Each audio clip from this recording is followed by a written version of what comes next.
Excellencies, distinguished delegates, ladies and gentlemen, I call to order the 9th plenary meeting of the committee.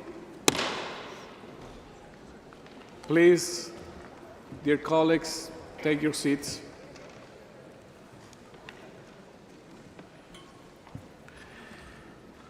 Estimados colegas y amigos, distinguished colleagues and friends,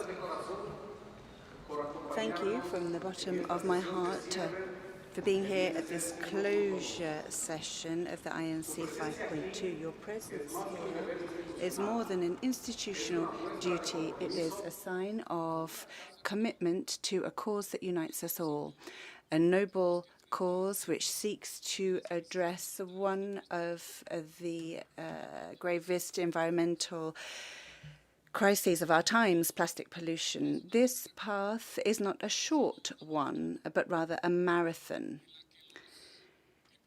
in which those who persevere reach their goal. And like in any marathon, at the end of these 42 kilometers, we all feel tired. Here, seeing you here today, I see that this perseverance towards a just goal is more relevant than ever. We have reached the final day of our resumed 5th session. The committee will now resume its consideration of Agenda Item 4, entitled Preparation of an International Legally Binding Instrument on Plastic Pollution, including in the marine environment. I now invite the committee to take note of Article 30 as contained in the outcome document from the legal drafting group, which was made available on the INC 5.2 webpage, on the understanding that nothing is agreed until everything is agreed. I would like to inform members that no changes were proposed by the group, and it had considered the text legally sound. I hope this is agreeable.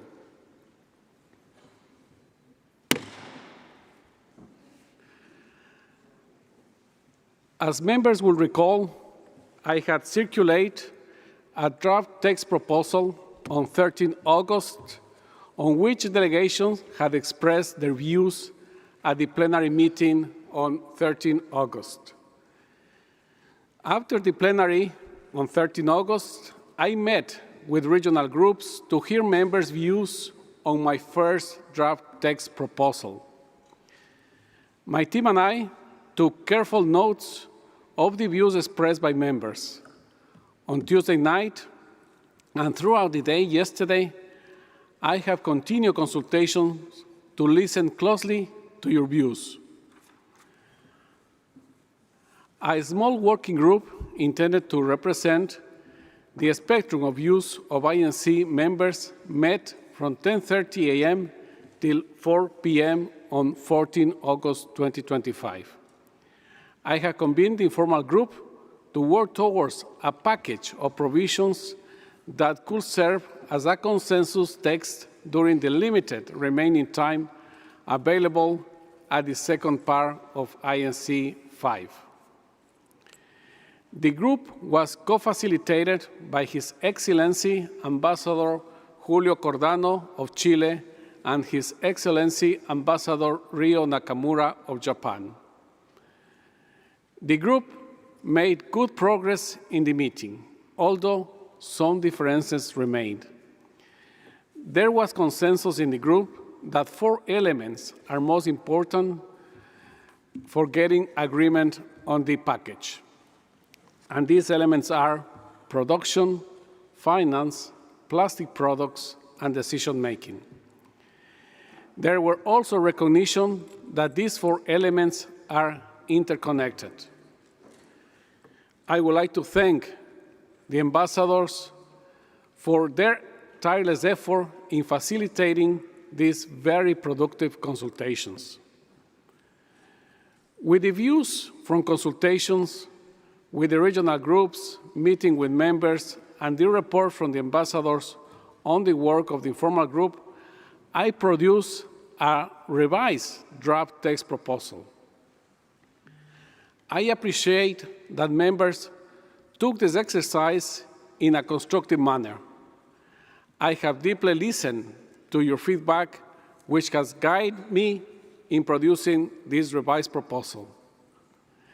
This proposal is my best attempt to capture in a balanced manner the views of members expressed throughout the consultations. It is intended to facilitate the discussions, moving us closer to a draft of a legally binding instrument to combat plastic pollution. It is therefore a tool for the committee to shape, mold, or improve. From the outset, my role as chair has been to act as a facilitator, not to impose. My role has been to interpret the members' feedback to ensure that the outcomes reflect a balance of views. The draft text proposal from 13 August and the revised text proposal have been made available to the committee. Consultations have been held on these two documents and no action has been taken by the committee on them.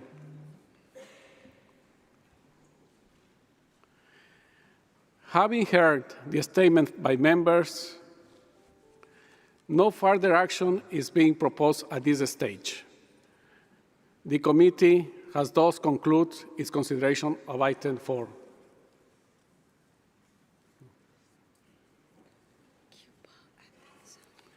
I see, I can recognize in the list Cuba, followed by Saudi Arabia.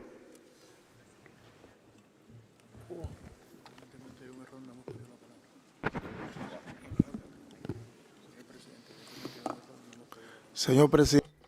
Chairman. Sorry, there was a mistake with the microphone. We did not request the floor.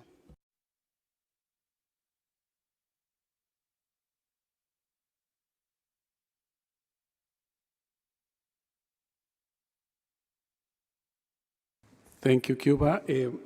Saudi Arabia, followed by India. Please, Saudi Arabia.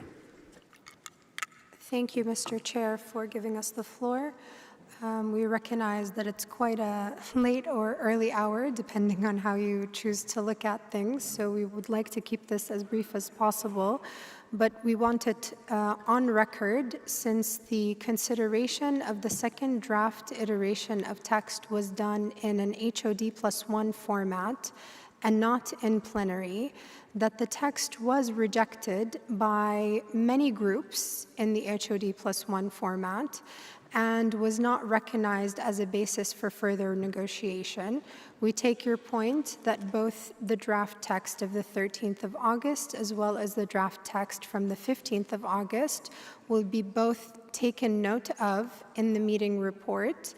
However, we must explicitly request that the meeting report also reflects that when the draft text on the 13th of August was presented, there were member states who rejected that draft text, and we would like to also accurately reflect that when the draft text was presented, the revised draft text, was presented on the 15th of August, member states also rejected that draft text. And I believe, based on the discussions that occurred during the HOD+1 meeting, many had expressed their support, and we would be flexible in having that reflected as well for both draft texts, that they gained support and rejections, but we would explicitly request that that be accurately reflected in the meeting report, Mr. Chair. Furthermore, I would like to also note that while the rejection of the text that was on the 13th of August was done on the basis of a lack of balance between various views and positions, that lack of balance continues for us in the draft text that was produced in the very early hours this morning. The consultations that took place did so on the basis of production, finance, plastic products, and decision-making, as you outlined, Mr. Chair. However, we had other issues with the text that did not get any time to be discussed. that were not given equal treatment. There are articles that were never discussed at all during this entire INC-5.2 meeting. And for that, we are deeply troubled and find it extremely problematic that in a process where we are meant to find a legally binding instrument on ending plastic pollution, including in the marine environment, the discussion centered around a certain avenue and a certain pathway and did not include recycling and waste management and the robustness that is required there. In fact, we were prevented from discussing scope, from discussing definitions, and many other things, and we would like those remarks to also be reflected in the meeting report. Thank you.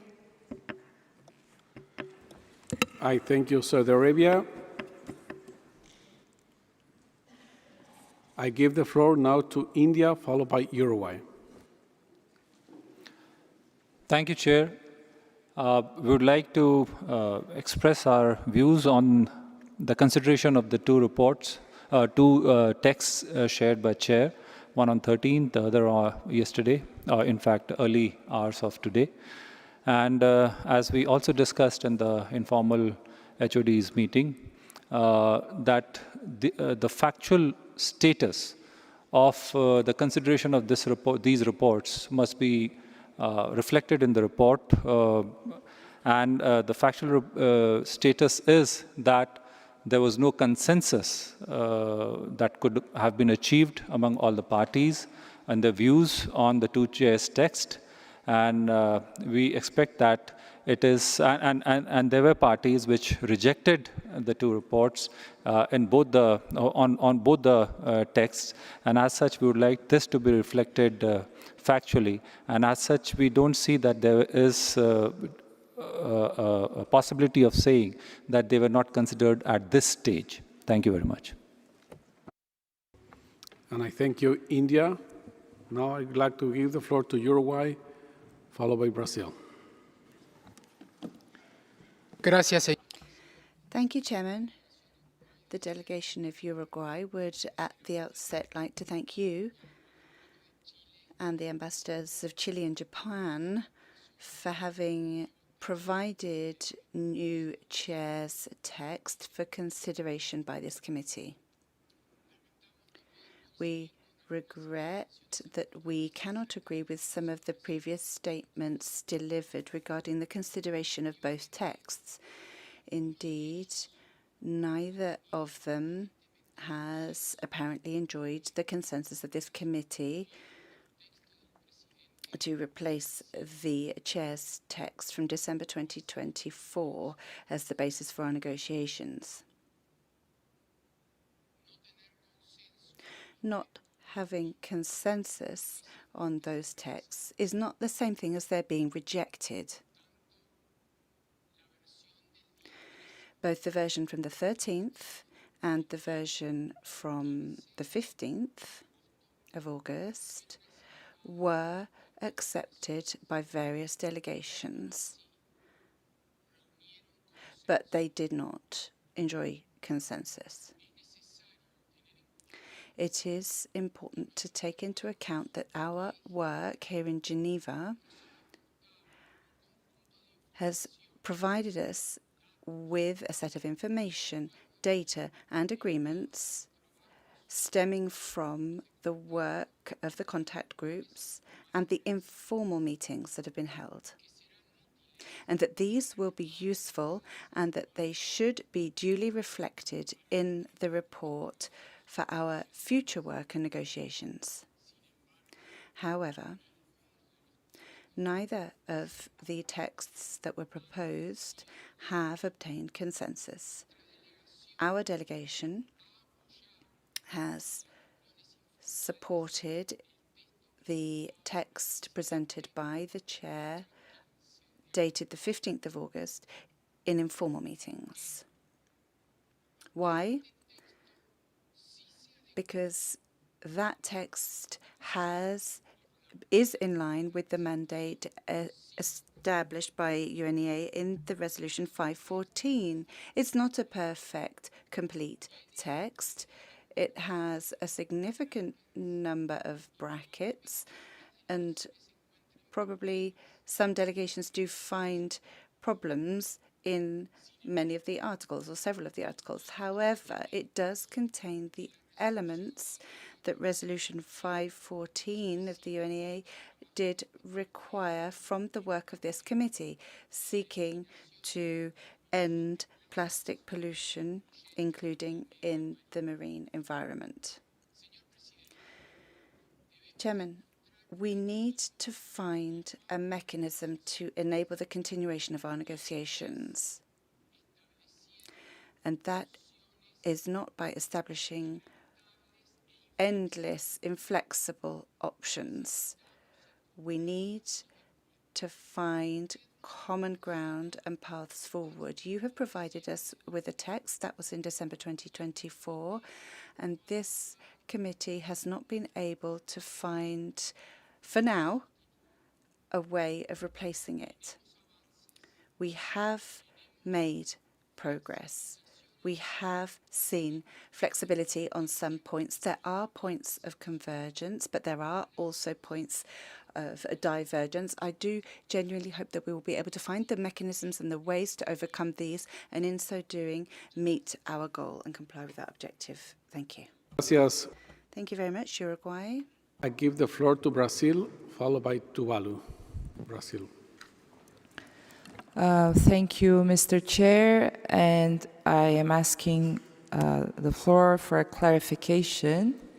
I would like to have a confirmation of an understanding that this delegation has about both texts that were commented tonight, which is the understanding that those texts are not going to be included in absolutely any annex of the report of this meeting. Could you please confirm our understanding, please? Thank you. I thank you, Brazil, and that is correct. They won't be included in any annex. Thank you, Brazil. Now I give the floor to Tuvalu, followed by Norway. Thank you, Co-Chair. My delegation is deeply disappointed in how the hard work that you have done has been defined by some countries. We want to acknowledge the hard work you have done in preparing two versions of text in which we actively participated in. We think this you worked in good faith in presenting those texts and trying to reflect the views of parties. We do not think it's appropriate to say those texts were rejected. Some parties supported them, some didn't, but they were certainly not rejected. I would also like to refute the position which said that some elements of text were not discussed at all. In the contact group I participated in, we did have a discussion on scope, and my delegation suggested a way forward in dealing with that issue. So I don't think it's appropriate to suggest that we didn't discuss all issues. I think we have to reflect on the fact that we all tried to negotiate in good faith, and I sincerely hope that we can continue to do so into the future. We clearly need an outcome that delivers us a future for our future generations. May I also suggest in your report of the meeting that you also, the report also reflects the outcomes of the contact groups as well as the two texts that you suggested. So there's at least recognition of the work of the contact groups as well. And I hope in your considerations of how we move forward that you may consider developing a text for us to consider at another session, mindful of the two texts that you prepared, plus the contact group texts as well. Thank you. And I thank you, Tuvalu. I give the floor now to Norway. Thank you, Chair. as co-chairs of the High Ambition Coalition, we are truly sad to see that we will not have a treaty to end plastic pollution here in Geneva. We came to the INC 5.2 with the goal of concluding an ambitious and effective treaty. Over the course of this negotiation, we have clearly and repeatedly stated that we need an internationally, legally binding instrument that effectively protects human health and the environment from plastic pollution. A treaty that is able to fulfill that must, at a minimum, address the full life cycle of plastics in the treaty text, address unsustainable consumption and production of plastics, include global measures and criteria on plastic products and chemicals in products, ensure that the treaty can evolve over time, including the possibility of voting, and be supported by financing and means of implementation that mirror the level of ambition in the treaty. More than 100 ambitious countries have stood together to underline these key components of a treaty. We have shown great flexibility, and we have proposed and explored different approaches to a set of measures needed to achieve the outcomes that science tells us so clearly are necessary. Chair, we thank you for your efforts and commitment to bringing this INC to a successful close through revising the text in a second iteration, providing us with a more balanced text, reflecting the progress made in this meeting. We are sorry to see that we, despite your efforts to bring us closer, will not be able to finalize negotiations on an acceptable outcome. We now have to explore our options going forward, but make no mistake, Norway remains steadfast in our commitment to end plastic pollution and to put in place a powerful treaty to this means as soon as possible. Thank you. And I thank you, Norway. I have India in my list. I don't know if you want, I believe it's a mistake, yes. And I believe the same with Cuba. Yes, it's a mistake, all right. Oh, I have Australia, but I thought you, okay. Australia, now I give the floor to Australia and then Cuba. Thank you. Thank you very much, Chair. Australia came to this session prepared and determined to do all in our power to support our collective goal, to agree a legally binding global treaty that would effectively tackle plastic pollution. This isn't an ambit claim or rhetoric for us. We know that it is an important issue for the global community, particularly the Pacific, where an outsized impact of plastic pollution is felt. Chair, we would like to acknowledge your dedication and commitment throughout the INC process. These have been challenging negotiations, let's be frank. There have been valiant efforts to inch forward to progress, punctuated by regular debates about our respective red lines or immovable positions. These red lines are incompatible.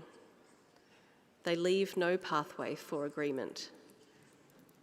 We are very disappointed, as others have said, not to have been able to navigate our way as a committee to finalise a treaty here in Geneva.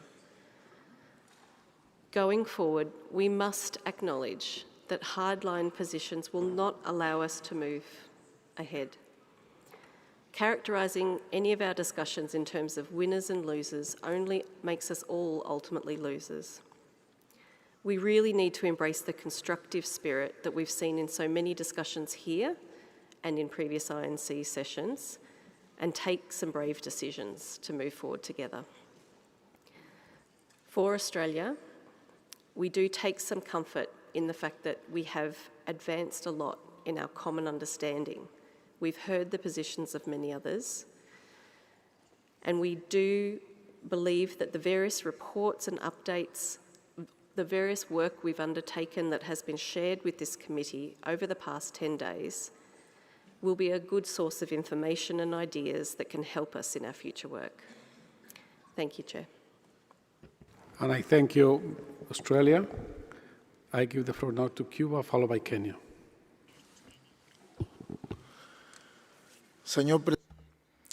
Chair.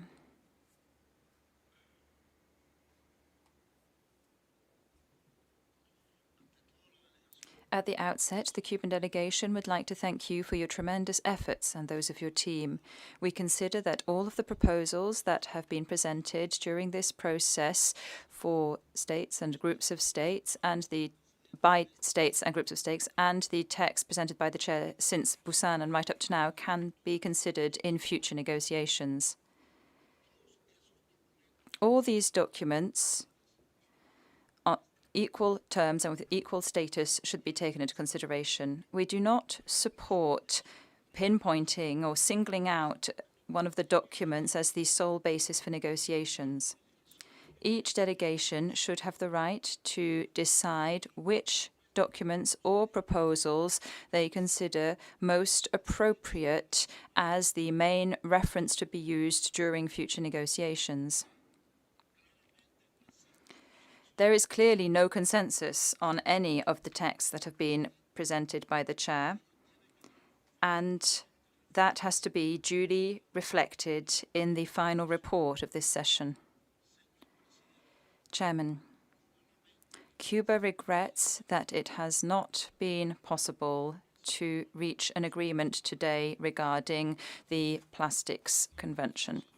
Our delegation came to this meeting committed to contributing in every possible way to achieving the necessary consensus. We took part actively and constructively in the negotiations. We submitted specific proposals and we considered in good faith those from other delegations. Sadly, the negotiations here in Geneva have shown that the necessary conditions for reaching an agreement that is acceptable to all are still not met. For Cuba and for many other nations, it is essential that the treaty balance compliance obligations and obligations regarding the means of implementation. It is neither fair nor sustainable to advocate for ambitious regulations without also calling for equally ambitious provisions regarding the means of implementation.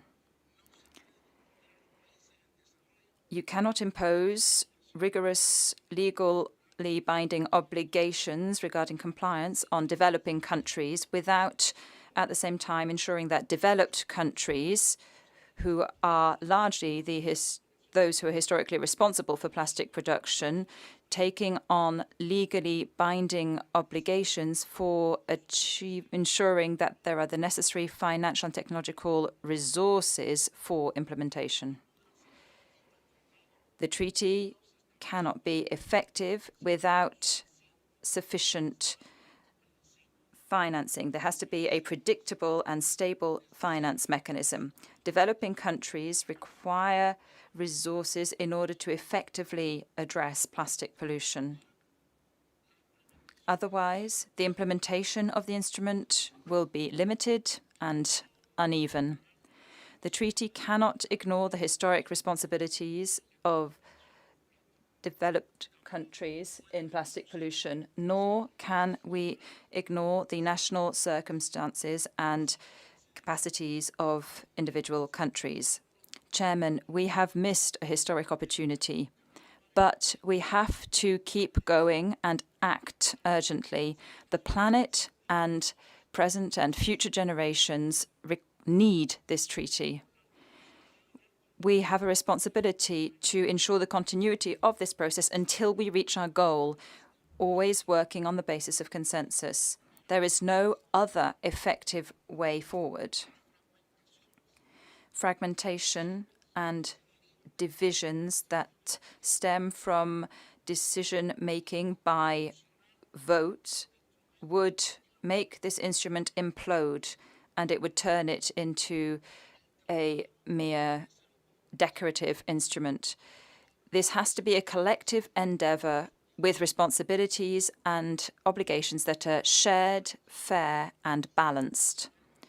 Cuba will continue to contribute in a constructive fashion to achieving a treaty that is acceptable to all. Thank you. Thank you very much, Cuba. Ahora doy la palabra. I now call on Kenya. to be followed by Cameroon. Thank you very much, Mr. Chair. First, I join colleagues in thanking you for the efforts you have invested in this process since inception up to where we are. It is regrettable that despite all the efforts we have made, we have not been able to deliver a treaty to the world. But that notwithstanding, we recognize that the text you presented yesterday and today was an improvement from where we were during the Busan meeting. It tried to narrow down on the key issues that member states were prosecuted in this particular meeting. In that context, we do believe that the text has not been rejected as such, but it has not attracted the necessary consensus that is needed to move the process forward. And we believe that should be reflected in the report. We also do believe that the report should reflect accurately on the specific issues that were not discussed. For example, there was no extensive discussion on the article on the definitions, which leaves a lot. There was no discussion at all on Article 18 and Article 20, and many others. I think the reports that would come from the various contact groups should be able to reflect accurately on the status of the negotiations and informants that were there. Having mentioned that, we do believe that all is not lost. We still have an opportunity. Positions have been clear for the last 3 years, and we now know which specific areas we can be able to bridge on. In the spirit of moving forward, we do propose that if an opportunity arises, we should be able to first and foremost be able to discriminate the issues, to be able to see what are the key elements that should constitute a workable treaty. After we identify those elements, we should be able to have a language that is acceptable, general enough and acceptable to the vast majority, and then leave the specifics to be discussed in future COPs. I think in the view of Kenya, that would provide a win-win opportunity, because for the side that really support the ambition, we shall look at that in the text, and for the side that wants a moderated text, they will still have an opportunity to be able to discuss the issues in the context of the future conference of the parties. Kenya will remain very constructive in this process, as we have always been.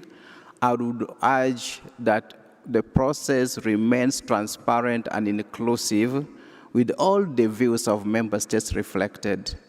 The text we have today and that for yesterday, we've seen quite a number of brackets which reflect some of the positions, but throughout, the position that was advanced by Kenya, specifically on paragraph 18 and paragraph 20, were not even put on brackets. So that is a serious source of concern on how the process was run. Otherwise, we want to thank you and we want to appreciate the effort that has been made by member states in this process, and we keep hope alive. Thank you. I thank you very much, Kenya. Now I give the floor to Cameroon, followed by Honduras. Merci, Monsieur. Thank you, Chair. Our delegation expresses its gratitude to all facilitators, all parties, and to you and the Secretariat for your invaluable support in trying to reach a consensus on subject matters. Unfortunately, we were not able to reach a consensus at this stage. Nevertheless, we still stay confident in the future. We want to be brief, Chair, because many delegates sitting in this room have to rush to the airport to catch their plane. So We think they deserve further consideration and respect on our side.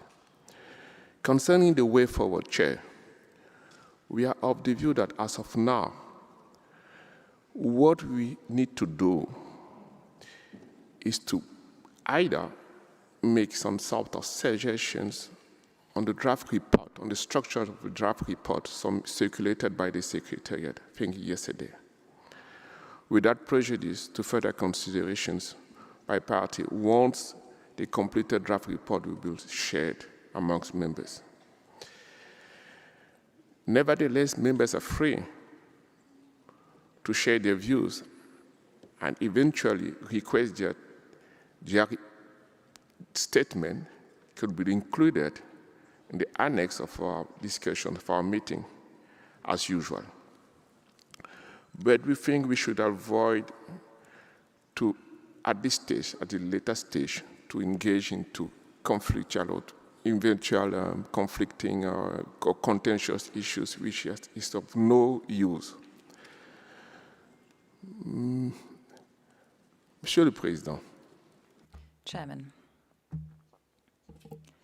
I have to say, in full frankness, that our delegation, like all delegations here,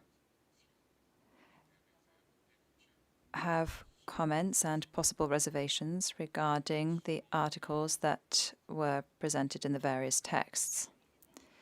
But we think that at this stage, it is important to look forward, to look ahead, and to ensure a better future for our work. Therefore, we would appreciate it if all the documents from this session can inspire our future work so as to facilitate mutual understanding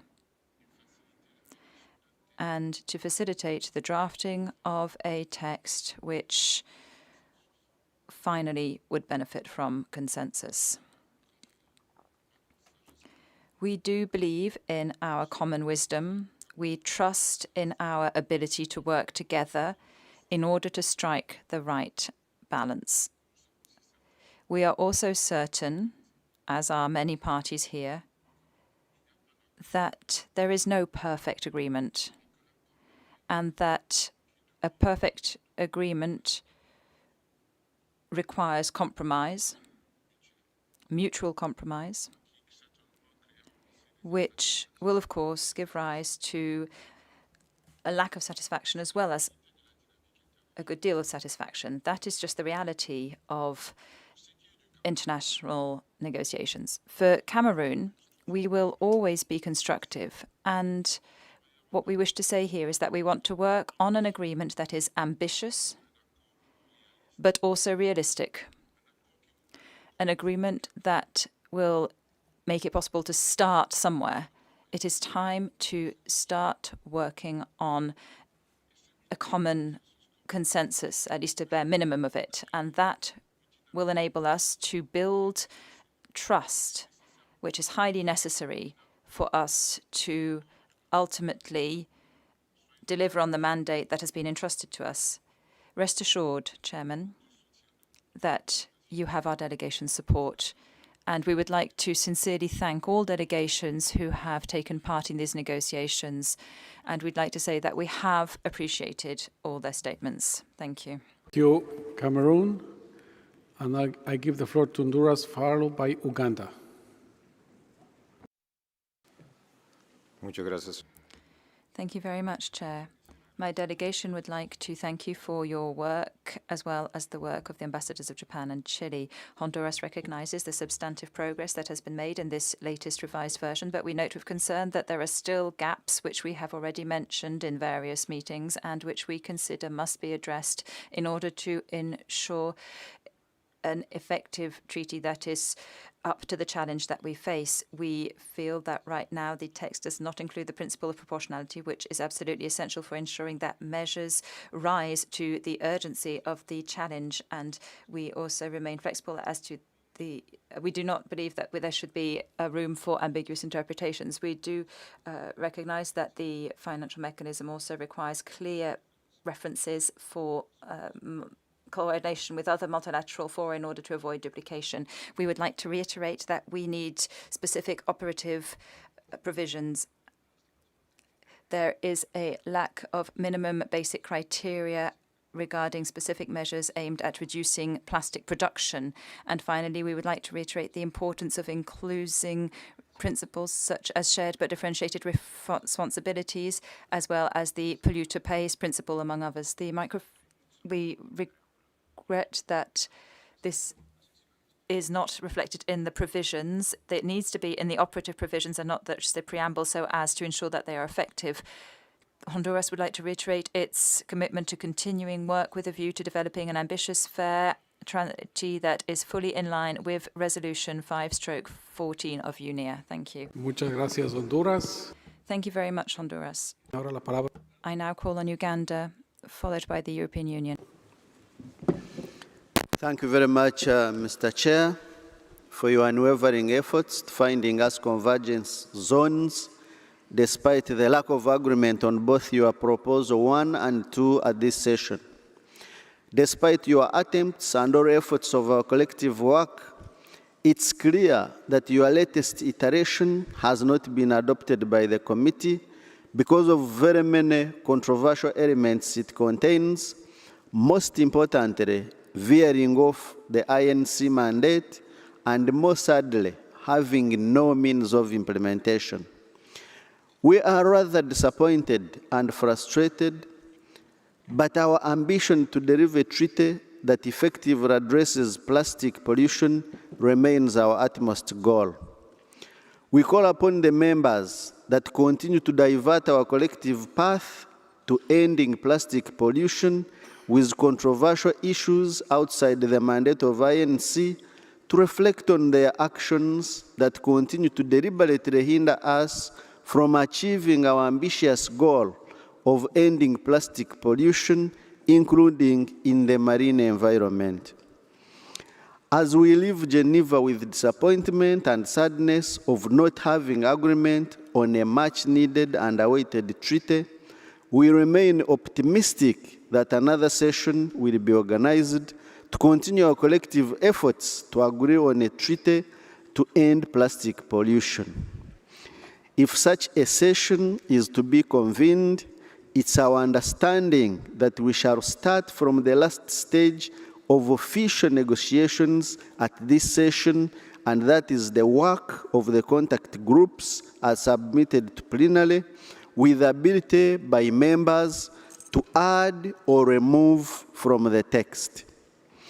We associate with the statement made by the distinguished delegate of Kenya that certain articles were not discussed by the working groups, and this should be reflected in the meeting report as a basis to allow members to add or delete from such work during the resumed session.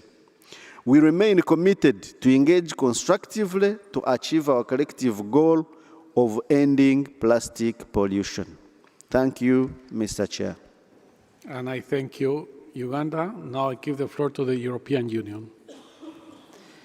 Chair, distinguished delegates, colleagues, I deliver this statement on behalf of the EU and its 27 member states. We would like to thank you, Chair, and your team, the INC Secretariat, the UNEP, as well as fellow delegates and observers and stakeholders for all the work.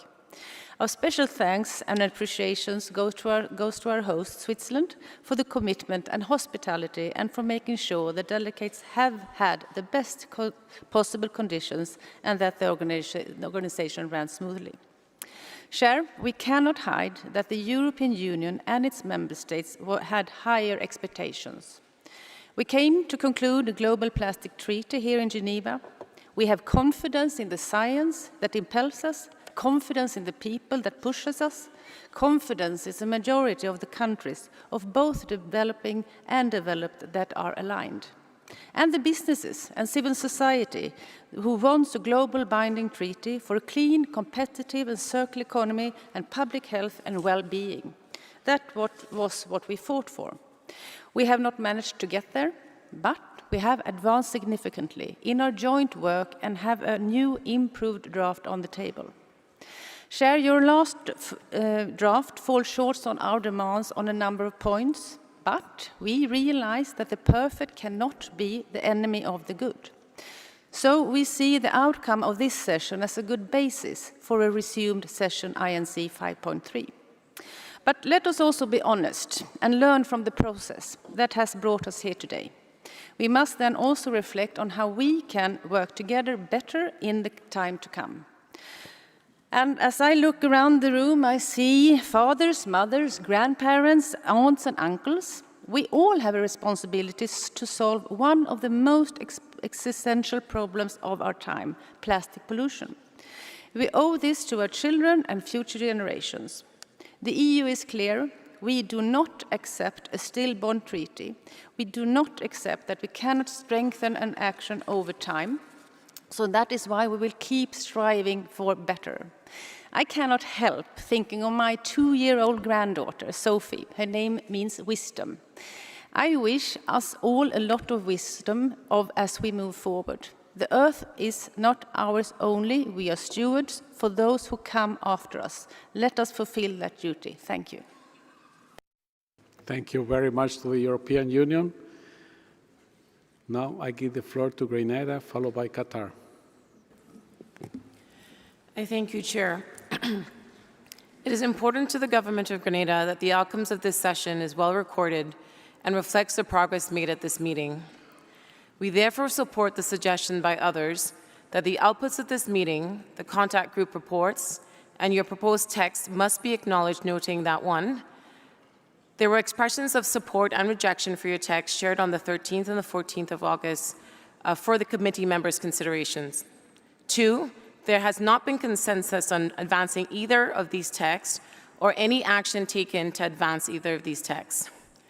Like many, we have placed countless hours into building on this important INC process here in Geneva toward achieving UNEP 5.14's mandate. Therefore, similarly to the distinguished delegates from Cameroon, Tuvalu, and Uruguay, Grenada also agrees that the outputs of this meeting is necessary to allowing us to advance the important work of delivering a robust and effective legally binding treaty. The science is clear. The health of our planet and our people is under threat from an ever-increasing tide of plastic. Every day we fail to act decisively is a day that this crisis escalates, leading to irreversible damage to our ecosystems and a greater burden on our future generations. The urgency of this crisis demands a treaty with the strength to match the scale of the problem. Chair, Grenada deeply believes in this process, and like many others, we are concerned at the slow pace of progress. We are also deeply concerned by the lack of clarity and the confusion at times on the process and procedures of this meeting. We are deeply disappointed that we could not reach our goal. Despite this, as shared before, Grenada is committed to continuing the work to deliver the mandate of UNEP 5.14 and deliver a future free from the growing impacts of plastic pollution. Finally, we thank the Government of Switzerland for graciously hosting us here in Geneva. We thank you and your team, Chair, the co-chairs and the co-facilitators for your collective work here in INC 5.2. Thank you. I thank you very much, Grenada. I give the floor to Qatar, followed by Palau. Shukran, Sayyid al-Rais. Thank you very much indeed, Chairman. The delegation of the State of Qatar would like to thank you for your efforts in terms of bringing points of view closer together. We note the challenges that you have been facing, and we thank participating delegations for their efforts. We are disappointed that it has not been possible to come to an agreement on a treaty that would enjoy a consensus. Regarding the texts of the 13th and 15th of August, we agree with the positions of Saudi Arabia and India on the fact that the text takes into account the positions of different states, this to be reflected in the report, and that an agreement should be reached on the international level. Thank you. Thank you very much, Qatar. I give the floor to Palau, followed by Japan. Mr. Chair, Excellencies, colleagues, I have the honor to speak on behalf of the 39 small island developing states. We thank you for your work in developing the 2 iterations of text to help advance our negotiations here in Geneva. While we are disappointed that we could not complete our work as an INC,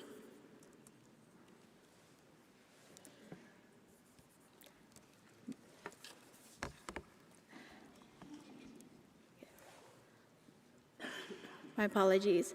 While we were not disappointed that we could not complete our work as an INC, SIDS remains steadfast. The agreement must honor Resolution 5.14.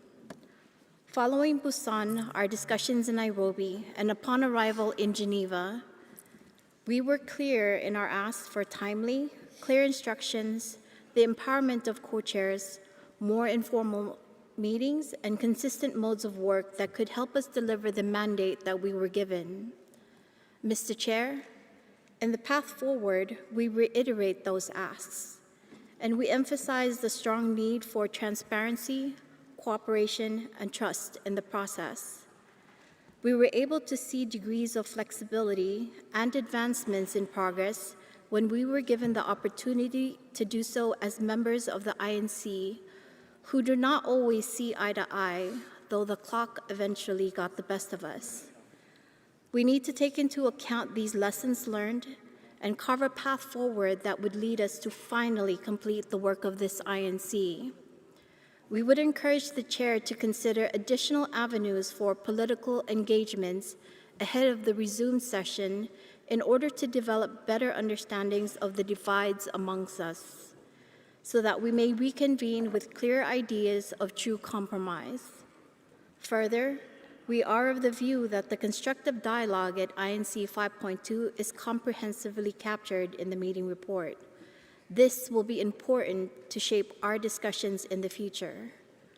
For SIDS, we continue to investing precious resources and personnel, yet repeatedly return home with insufficient progress to show our people. This agreement signifies the opportunity for global concerted action to end plastic pollution in the interest of protecting our precious marine environment, our livelihoods, and the health of our people and of our future generations. We remind the INC and the world at large that for SIDS, this agreement must address existing plastic pollution in the marine environment, including areas beyond national jurisdiction. It must ensure new, additional, adequate, predictable, and accessible financing. Moreover, an agreement that does not fully recognize our special circumstances as SIDS, including through equitable and effective access to funds and means of implementation, would severely hinder SIDS' full and effective participation and implementation. It is unjust for SIDS to face the brunt of yet another global environmental crisis we contribute minimally to. We must remain resolute and determined. Together, we must deliver. I thank you, Chair. And I thank you very much, Palau. I give the floor now to Japan, followed by Ethiopia. Mr. Chair, distinguished ministers, delegates, colleagues, ladies and gentlemen. First of all, I would like to thank the Chair for your leadership, and thank you very much for mentioning me in kind words. Having said that, we really regret that we could not reach consensus for draft text. In order to accomplish our mandated task, which is to complete the legally binding instrument, we collectively need to undertake further efforts. In this context, it was regrettable to see that the results of the small group meeting was not accurately reflected in your new draft text. Furthermore, we have issues in procedure. So, for the sake of moving ahead, we need improvement of these points, namely accuracy and clear procedure. Japan will continue to strive for realizing a suitable, legally binding instrument and will further work constructively with all countries. I finally thank Switzerland for their hospitality and all who have contributed to convening this meeting. Thank you very much. And I thank you very much, Japan. I give the floor now to Ethiopia, followed by Kuwait. Thank you, Mr. Chair. At the outset, allow me to express our sincere appreciation to you, the Chair, and to the entire team, including all parties, for the support and the efforts provided throughout this process. My delegation acknowledges the hard work that has been put in all involved parties and delegates. However, time is not in our side, as discussion remain heavily focused on process. We must recognize the urgency of shifting towards a more result-oriented dialogue. Our delegation, like others, is pressed for time. We are scheduled to depart today, and we strongly believe that every remaining moment must be used to push this process forward in a meaningful way. The level of uncertainty limits our ability to move forward with clarity and consensus. Ethiopia remains committed to the spirit of cooperation and constructive engagement. We are pragmatic in our approach and are confident that even under time constraints, we can find common ground and bring about appropriate results as much as possible. We believe that through further discussion and flexibility, we can arrive at the solution that works for all parties. This plastic treaty is not just another document. It's a historic opportunity. But for it to succeed, it must be inclusive, reflecting the perspective and realities of all countries. Regardless of their level of development, every voice matters and every concern must be respected. We call on all parties to step forward now. Let us move past process and make real progress. Let us leave this session with a shared understanding and the foundation for a treaty that truly works for the people, for the planet, and for the future generation. Sometimes the possibility of the breakthrough lies in our hands. Let us not lose sight of the progress that we can make. Even in the face of complexity, this movement calls for flexibility, collaboration, and determination. Ethiopia believes that with goodwill and pragmatic engagement, we can take meaningful steps forward, laying the groundwork for future success. Ethiopia regrets that despite our collective efforts, we were not able to reach full consensus at this stage. However, we remain hopeful and committed to continue the dialogue in the spirit of cooperation in the future. We believe that even partial progress can lay the foundation for future engagements and action. Let us remember, while consensus might not always be immediate, the path forward in build persistent, mutual respect, and a shared vision for the future. I thank you, Mr. Chair. And I thank you very much, Ethiopia. I give the floor now to Kuwait, followed by the Philippines. Thank you, Mr. Chair. Mr. Chair, it's deeply disappointed that after 11 days of intensive work, our view were not reflected in either of the two drafts, both of which were ultimately rejected by the parties. What is even more perplexing is to hear voices now accepting the first draft, but only after the release of the second draft, which bears little relevance to the mandate. And this suggests that the further the text departs from the mandate, the more appealing it seems to some. Deeply concerning trend. Mr. Chair, without an agreed scope, this process cannot remain on the right track. Was being made towards bridging our differences. As an archipelagic state, the Philippines experiences firsthand the severe impacts of plastics pollution on our coastal communities, our marine ecosystems, and the livelihoods they sustain. Mrs. Chair, We know the urgency of addressing this crisis. We had hoped that this process would deliver the global regime needed to match the scale of the problem. While we will continue to scale up our domestic actions and deepen cooperation with our partners, we believe that a comprehensive, effective treaty remains essential to ending plastic pollution. The Philippines is ready to continue the work in any suitable forum or format. Thank you, Mr. Chair. And I thank you, the Philippines. Now I give the floor to Switzerland, followed by South Africa. Thank you, Mr. Chair.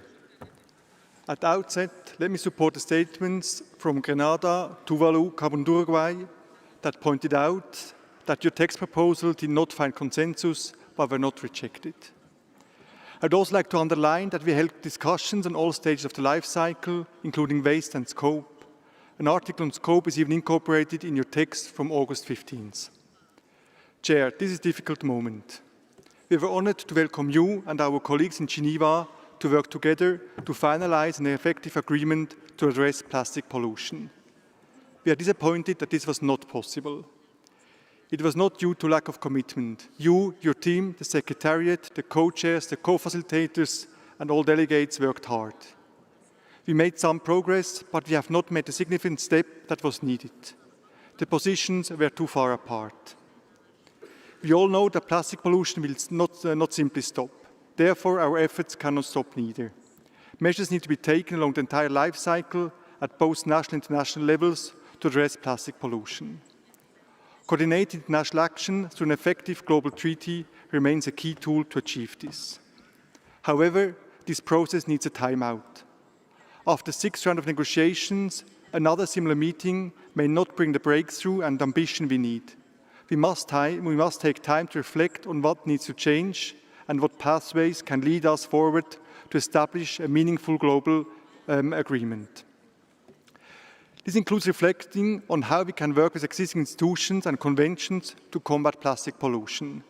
And examples are the BRS conventions, which can play an important role. Let me conclude by reaffirming that Switzerland stands behind Resolution 5/14 and we remain committed to ending plastic pollution to protect our environment and human health. Thank you. And I thank you very much, Switzerland. I give the floor now to South Africa, followed by the United Kingdom.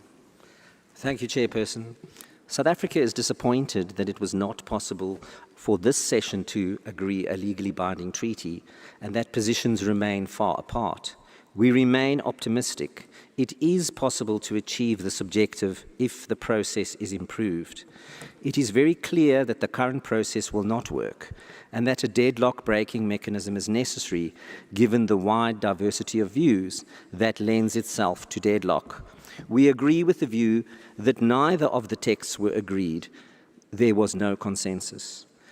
The hard work that has been done must, however, not be lost and must be considered on the way forward. South Africa remains committed to the objective to end plastic pollution and will continue with the work we are already doing to encourage the markets to work in the constructive way that they should, to ban microplastic beads and act on single-use plastic. South Africa is a pragmatic and resilient nation, and as the current president of the G20, will now consider how we can take the good work that has been done here and factor it into our chemicals and waste work stream that is core to our priorities that include climate change, biodiversity and conservation, drought, desertification and water security, and oceans and coasts. This will enable the conversation to continue now and, if possible, contribute to the next engagements that must follow on the discussions today. It cannot end here. We must work tirelessly to end plastic pollution for this generation and generations to come. Finally, South Africa commits to support Kenya's bid to host the Secretariat of this new instrument when it is agreed, as we are determined that it will be. Thank you. And I thank you, South Africa. I give the floor now to the United Kingdom, followed by France. Thank you, Mr. Chair. First of all, the UK would like to sincerely thank you and all co-facilitators for all your extensive hard work across these 10 days and in previous INCs. We'd also like to thank Switzerland for hosting us in the very beautiful and very warm Geneva. We pay tribute to all delegates who have engaged in good faith to explore the solutions to take us forward. Coming from Busan, we were optimistic, we had hope. Despite our differences, we had worked hard to develop texts that reflected our many positions, ready to be negotiated. Here in Geneva, there have been tireless efforts to bridge remaining divides, but in these past 2 weeks, we have faltered. Our work has been frustrated, and we are incredibly disappointed that we have not been able to agree a treaty. And as plastic builds up in our rivers, in our lakes, in our oceans, and even in our bodies, what is abundantly clear is that we cannot afford to waste a single minute as we battle the rising tide of plastic pollution. The UK is proud of the action we are taking domestically, and we are proud to be a member of the High Ambition Coalition. We are absolutely committed to delivering an effective plastic treaty that addresses the full life cycle of plastics. We fully support the intervention made by Norway and as co-chairs of the High Ambition Coalition on the key elements we need to secure this, including binding global measures on problematic plastic products, effective means of implementation and decision-making that is critical for an agile change that can adapt to our ever-changing world. And like Australia, we hope that the work at this meeting is not lost, and we urge members to draw on this work as we continue discussions. We remain steadfast in our determination to act, to continue to work collaboratively and with trust and with good faith with all countries in a resumed session INC 5.3 to seek a path to the global action that will deliver for economies, people and nature. Thank you. And I thank you very much, United Kingdom. Now I give the floor to France, followed by Azerbaijan. President. Chair. We align ourselves with a statement delivered by Denmark on behalf of the European Union. We align ourselves also with the statement by Norway on behalf of AC, and we support the work conducted by around 100 countries who support these two groups and who have worked tirelessly to achieve a treaty to rapidly end plastic pollution. In our national capacity, I wish to add that the text presented last night constitutes progress, even if it does include many points that are not complete. I do regret that it is not able to constitute our new basis for negotiations. The priorities identified by the Chair remain clear, addressing the entire life cycle of plastic pollution, beginning by recognizing that production and consumption levels currently are not sustainable, introducing genuine global measures on problematic chemical substances and plastic production, recognizing that recycling and waste management is useful but will never provide a genuine full response to the scourge that is plastic pollution. Moreover, the possibility of voting in a COP must enable the treaty to remain alive to future scientific developments. But after 10 days of negotiations, I'm disappointed and enraged. I am disappointed that we've not been able to meet the expectations of our citizens regarding the threat represented by plastic pollution to their health and to their environment. And I'm enraged because despite genuine efforts by many and real progress in discussions, no tangible results have been obtained throughout these negotiations.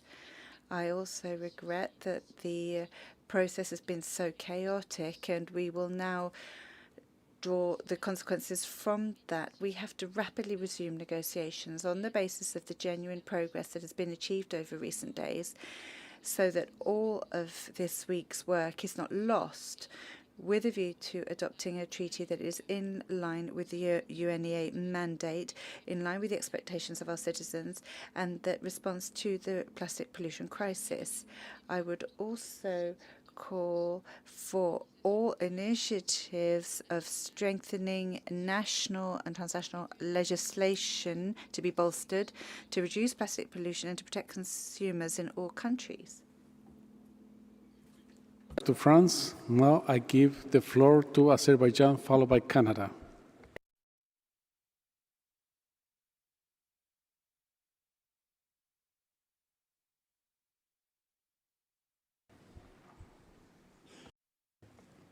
Azerbaijan. Thank you, Mr. Chair. At the outset, let us extend our great appreciation to you and your team for the efforts to create conducive conditions for negotiations and advance plastic pollution treaty over the past days. When we embarked on these negotiations, we did so with a clear understanding that our goal was to agree on an effective and balanced treaty to tackle plastic pollution, a problem stemming from the excessive and careless use of end products. However, we are disappointed that we are collectively failed to achieve this goal due to consistent attempts to expand the scope beyond addressing the pollution itself and the damage it causes. These attempts have further complicated by initiatives aimed at distorting enabling environment for those lacking resources, with a final blow came with a discriminatory approach to this decision-making process meant to apply voting to substantive matters while making means of implementation subject to consensus. This does not reflect a sincere or genuine intention to reach an international agreement on such a critical issue that affects us all. Like many others, we were deeply disappointed by both the mode of work and the materials presented to us. We were given insufficient time to review them, with the last document provided only 15 minutes before the heads of delegation meeting, where our views were neither properly heard nor considered. The chair's text fell short of impartiality and balance, introducing elements that had not been discussed and new narratives absent from comparable documents. Such practices raised legitimate concerns, and consequently, we had no choice but to reject this text. We also view none of the chair's papers as improved and close to consensus text. Parallelly, it's noteworthy to highlight that lack of a consensus, even by a single country, also means rejection.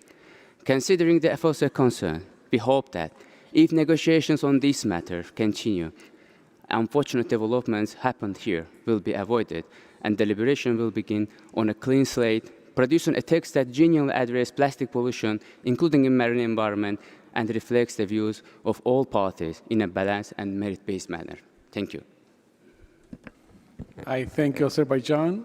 Now I would like to give the floor to Canada, followed by Turkey. Thank you, Chair. I want to begin by thanking the Government of Switzerland, the Chair, the co-chairs, facilitators, emissaries, and the INC Secretariat for their tireless work here in Geneva. Canada aligns with Norway's statement in its role as co-chair of the High Ambition Coalition. We have now completed a 6th round of negotiations in a process that was launched in 2022. Since that time, we have been working to achieve a treaty in line with the mandate we all agreed to. Despite our efforts and hard work of thousands of delegates, we have unfortunately fallen short of this goal. It is imperative, however, that we build on our work and not leave Geneva empty-handed. Canada supports the interventions by Uruguay, Kenya, and others to include the work of this session in the meeting report. We have built a solid foundation that we can continue to draw from in advancing our work. The INC process has brought the plastic pollution crisis to the forefront of the international agenda, and despite our disappointment here, has strengthened political momentum to address plastic pollution. As our colleague from Grenada said so clearly, together we must protect our planet and human health from plastic pollution across the full life cycle. We are committed to continuing in a resumed session to conclude negotiations of this treaty. I thank you, Chair. And I thank you very much, Canada. I give the floor to Turkey, followed by Senegal. Distinguished Chair, Excellencies, colleagues, we have come to the conclusion of INC 5.2 with the undeniable reality that, despite the tireless efforts and constructive engagement of delegations, we weren't able to reach consensus on a text. No agreement has been achieved, and the ambition we set to take a decisive step towards ending plastic pollution remains unfulfilled. This outcome is indeed a matter of disappointment. It's not a reflection of the lack of commitment among parties, but rather a reminder of the scale, complexity, and urgency of the challenge before us. Plastic pollution continues to grow, crossing borders, affecting ecosystems, economies, and human health. The longer we delay, the higher the cost we impose on nature, on present and future generations. This process matters greatly. It's not merely about negotiating words on paper. It's about shaping an instrument that will have the strength to drive real, tangible change on the ground. A legally binding instrument is not a luxury. It's a necessity. It's the only guarantee that our commitments will be more than aspirations, that they will be implemented, monitored, and evaluated. Such an instrument will give us the framework to mobilize resources, to share technology, to support developing countries, and to ensure that no one is left behind in the transition to sustainable practices. Let us leave INC 5.2 with renewed determination. Let us use this setback not as a reason to retreat, but as a call to intensify our work. The urgency is clear, the need is clear. Now it's time for the will to match the scale of the problem. Thank you. I thank you, Turkey. Now I would like to give the floor to Senegal. Merci. Thank you, Chair. I'd like to begin by thanking Switzerland for its great hospitality, and I'd also like to thank you and your team who have worked very hard, and I'd like to thank the co-chairs and the co-facilitators. I'd like to thank the Secretariat for its dedication and civil society in general, and in particular those that were with us within the Africa Group supporting us. I'd like to also thank all countries for their efforts. Everybody's worked hard. When we arrived here, we were determined to reach an agreement, an ambitious agreement. A lot of work has been done, and we can now recite off by heart the positions of each member state, given how long we've been talking to each other for. We have seen the room for flexibility as well as the red lines. If you take just the financial mechanism, for instance, it is linked to other articles, and we see how difficult it is to find points of convergence. The texts that have been proposed, despite all the efforts that have been made, do not meet our high expectations. However, although we do disagree with the texts, we consider they can serve as a sound basis for further work. And I think we need to bounce back and reach an agreement at a later stage. Thank you. I thank you very much, Senegal. I give the floor to Georgia. No, sorry for that. I give the floor to Malaysia, followed by Jamaica.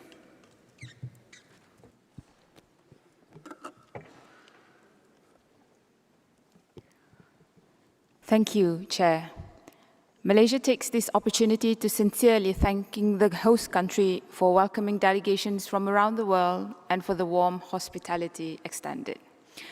Chair, we thank you and your team for the continuous effort and leadership to guide members of the committee in this negotiation. We take note of the 2 iterations of text produced on the 13th and 15th of August. We join many other colleagues in recognizing that the new iteration represents a personal effort by you, Chair, to bridge the diverged proposals of members towards a common landing zone.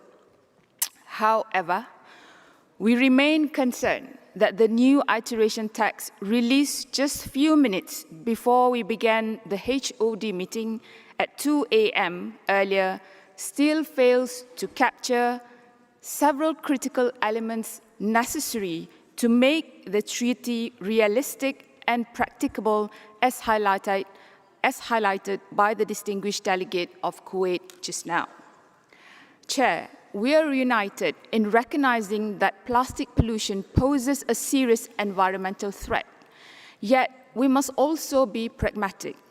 Plastics have simplified countless aspects of daily life, from medical supplies like masks and syringes to essentials such as electronics, clothing, packaging, and infrastructure. Plastic are often demonized precisely because they are affordable, versatile, durable, but these same traits make them indispensable. That said, the real question is, once plastic have served their purpose, have we, as consumers and citizens, done enough to ensure proper disposal and to prevent environmental leakages? An environmental treaty is needed to address this urgent matter at hand. However, we need an honest environmental treaty that is pragmatic and able to promote solutions that are economically viable, socially inclusive, and environmentally sound. We need an honest environmental treaty that is built upon consensus, an honest treaty that does not give rise to new environmental problems down the line, an honest treaty that is balanced, practical, and fully implementable, ensuring that its provision do not inadvertently undermine the achievement of sustainable development goals, especially in developing countries. An ambitious treaty demands equally ambitious means of implementation. The treaty must recognize the different circumstances and capacity constraints of developing countries. Ensuring adequate, accessible, new, additional, and timely financial resources is paramount. Capacity building, technology transfer, and technical assistance to developing countries are indispensable components to this instrument. An ambitious treaty that fails to provide committed financial assistance to developing countries cannot be considered a successful treaty. Chair, for the past 9 days, members of this committee have worked constructively and tirelessly, often beyond ordinary working hours, in a sincere effort to find common ground and bridge our divergences on various complex technical issues. And despite our collective dedication and the progress made, the negotiation period of INC 5.2 has now come to a close. It is clear that more work remains to be done. Therefore, we must continue our efforts at a resumed session of the INC with renewed determination to finalize a treaty that is balanced, implementable, and reflective of the needs and capacities of all parties. Thank you, Chair. I thank you very much, Malaysia. I give the floor now to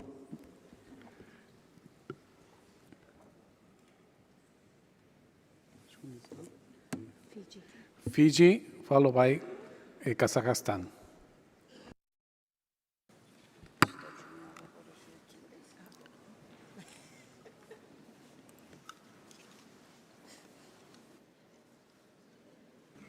Fiji, please.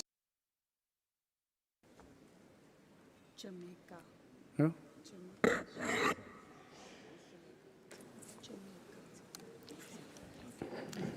Thank you, Chair.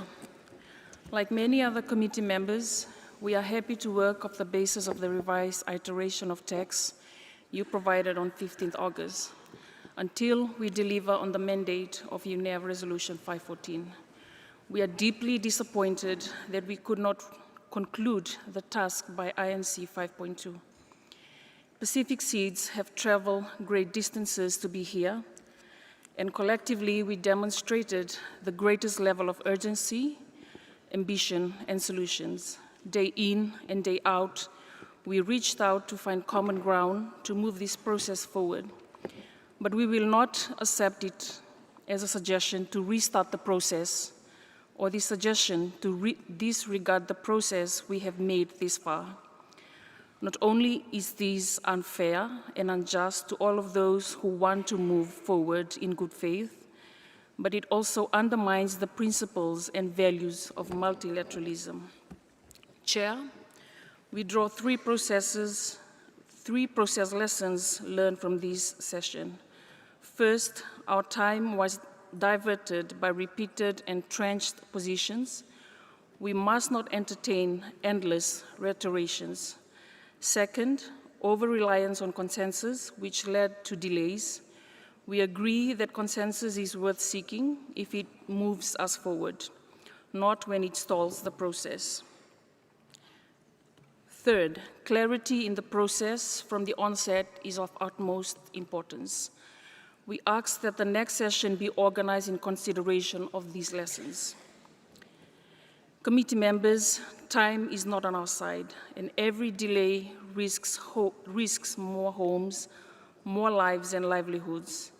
We expect an instrument that reduces harm at source and repairs the damage already done. We are tired of repeating what it means to be at the very front line of this issue. I thank you, Chair. I thank you, Fiji. Now I give the floor to Kazakhstan, followed by Jamaica. Thank you, dear distinguished Chair, Excellencies. I would like to express my gratitude to you, the Secretariat, co-chairs and co-facilitators for your dedicated, challenging and vital work, and to the Government of Switzerland for your generous hospitality. Over the past week, the parties have worked tirelessly to develop a document aimed at addressing plastic pollution, including in the marine environment. We are disappointed that there has been no consensus regarding the text. However, we remain committed to continuing the work on addressing the plastic pollution. At the same time, I would like to deliver the following statement on behalf of the group of landlocked developing countries, namely Bhutan, Bolivia, Kazakhstan, Kyrgyzstan, Paraguay, Tajikistan, and Uzbekistan. We urge that the draft text of the future instrument explicitly reflect our group priorities, vulnerabilities, and challenges on an equal footing with respect to other UN-recognized special categories of countries.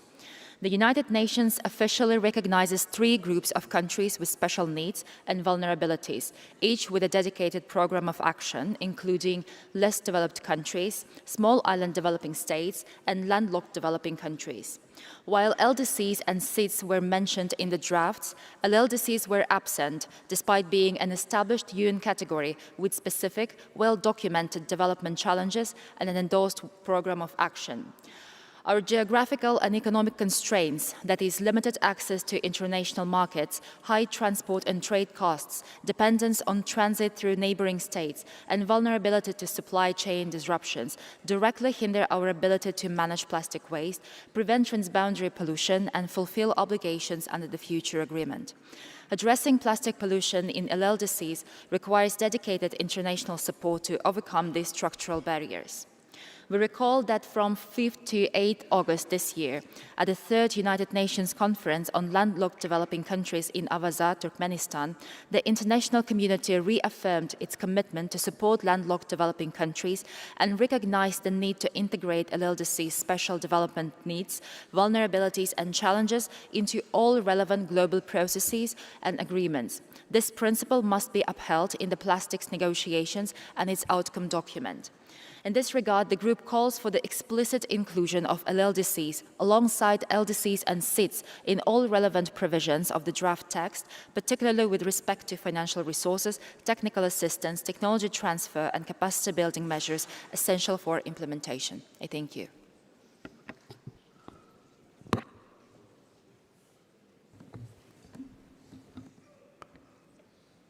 I thank you, Kazakhstan. Now I give the floor to Jamaica, followed by Colombia. Thank you, Mr. Chair. Mr. Chair, Jamaica would like to thank you, the co-chairs and co-facilitators, the members of the INC, and the Secretariat for the hard work over the last 11 days.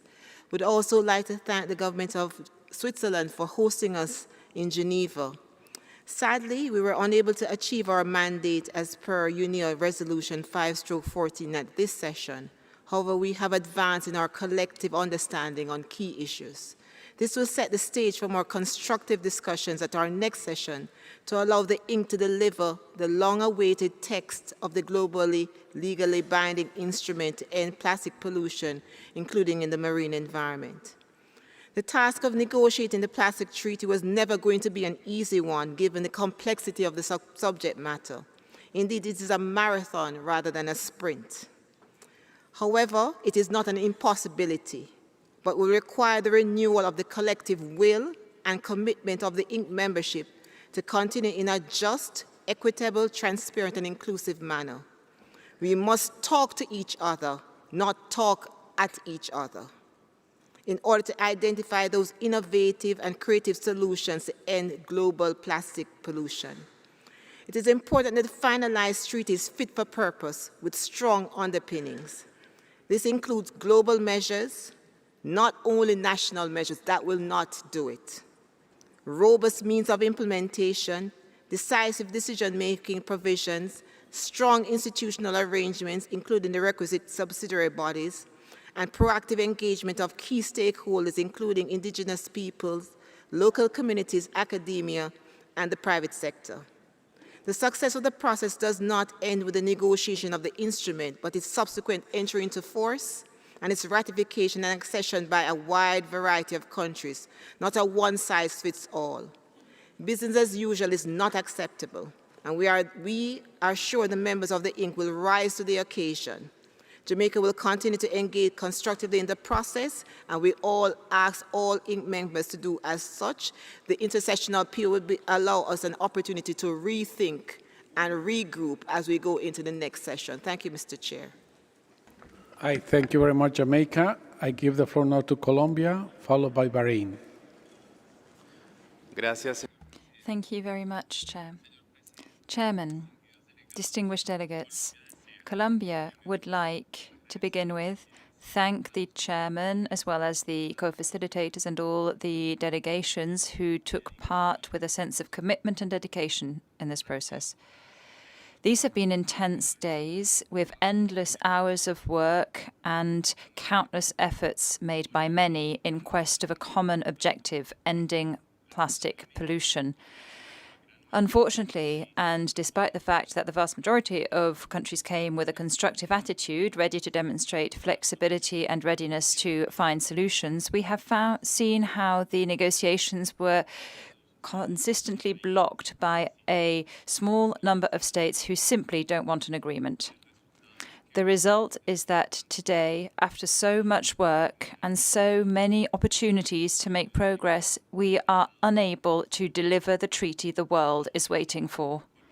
Even so, Colombia reaffirms its unwavering commitment to the mandate that has brought us together. We will continue to work in order to achieve an ambitious, balanced and effective agreement that will end plastic pollution, that will protect our planet and ensure a healthier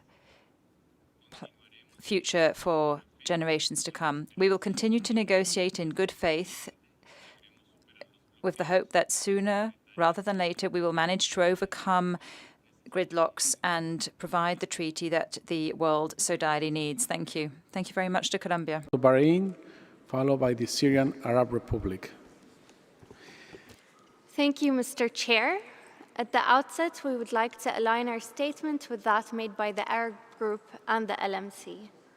Mr. Chair, we would like to extend our sincere thanks to you and to all those who have facilitated our efforts in Geneva.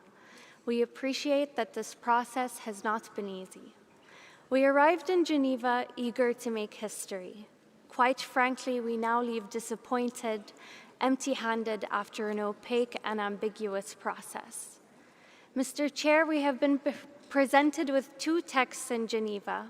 The first, unbalanced and steeped in red lines, and another that multiplies them. We join others in rejecting both of these texts as a basis for further work and note that they don't enjoy consensus. We also lament that we are years deep in discussions and still left in the dark without precise definitions nor a clear scope. We call for an equitable, pragmatic, consensus-based treaty that prioritizes environmental protection, that addresses plastic pollution, one that does not penalize developing countries for exploiting their own resources. We remain committed to working with all in a constructive spirit. I thank you, Mr. Chair. And I thank you, Bahrain. I give the floor now to the Syrian Arab Republic, followed by Mexico.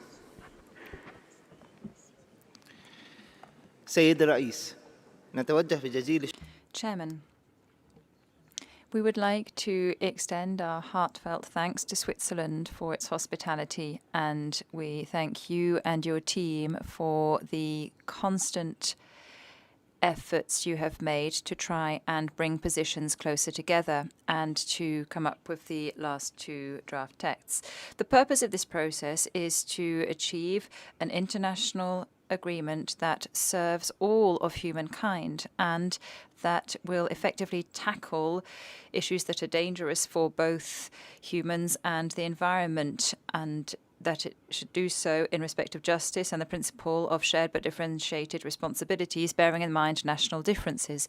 We support the position expressed by the Arab group, namely that in your report you should make it clear that we have not reached the point where these texts could be acceptable. These texts do not reflect the necessary balance or the fundamental priorities that were mentioned on multiple occasions. We hope that in the future we will be able to have an opportunity in order to reflect the views expressed by all parties and achieve a balanced result. The Syrian Arab Republic will be a comprehensive part of this treaty which addresses this issue. Thank you. I thank you very much to the Syrian Arab Republic. I give the floor now to Mexico, followed by Bolivia. Gracias. Thank you, Chair. In order to be brief and concise, given the energy levels and the hour, I would like to express some thanks, make a comment and ask a question. My thanks to the Swiss government, to yourself, Chairman, and your team, to the co-facilitators, the Secretariat, and, of course, to all my colleagues here in the room and back in Capitol too. My reflection, sir. We have been negotiating a high-profile treaty for 4 years, and for 22 hours now we have been on this final stretch of this session. I'd like to be optimistic. There is an accumulation of knowledge and experience and jurisprudence which has served the international community and been useful to each and every country here. And this is an endeavor that cannot be left to go to waste. We have to value it in all its dimensions. And I would like to appeal to the room, let us not forget what we have achieved. This latest text, Chairman, as well as the other texts, do have significant worth because behind those texts lie many hours of work, a huge amount of energy and ability to articulate things, political will, which we must not let go of. And my question, sir, is, well, among us women of the Mexican delegation, we've been wondering what happens now, what comes next? Chairman, what is this room going to do? What are the decisions that we're going to take as a committee? Because we do need to also report back to Capitol on that. Thank you. Muchas gracias. Thank you, Mexico. We will answer your question. We'll just follow the agenda, and then we will, of course, explain the way forward from here. I'd now like to give the floor to Bolivia, followed by Tuvalu. Gracias, señor. Thank you, Chairman. And at the outset, we'd like to thank you, as well as all the co-facilitators and your team, for all the efforts that have been made in leading this latest round of negotiations here in Geneva. We do regret that we have not achieved the expected outcome, and despite the efforts made by all delegations, we remain convinced that there is a need for global and fair collective action in order to prevent and fight against plastic pollution. Therefore, we believe that although there is no consensus document today, all the proposals and discussions must continue to serve as a basis for negotiations. Plastic pollution and the problems it generates a part of the climate crisis we're living through, and it is a threat for our health, our lifestyles, and the integrity of our ecosystems. Therefore, Bolivia would like to reiterate that for us it is very important that a potential treaty would include greater protections for vulnerable populations such as indigenous peoples. It is also important for us that we define a financial and cooperation mechanism that would ensure training, technical assistance and technology transfer for developing countries. A fair transition has to be key. We would like to express our thanks, and we encourage everyone to continue working on a balanced instrument that will reflect the views that have been voiced during these meetings so as to achieve a consensus and deliver on the mandate that we have.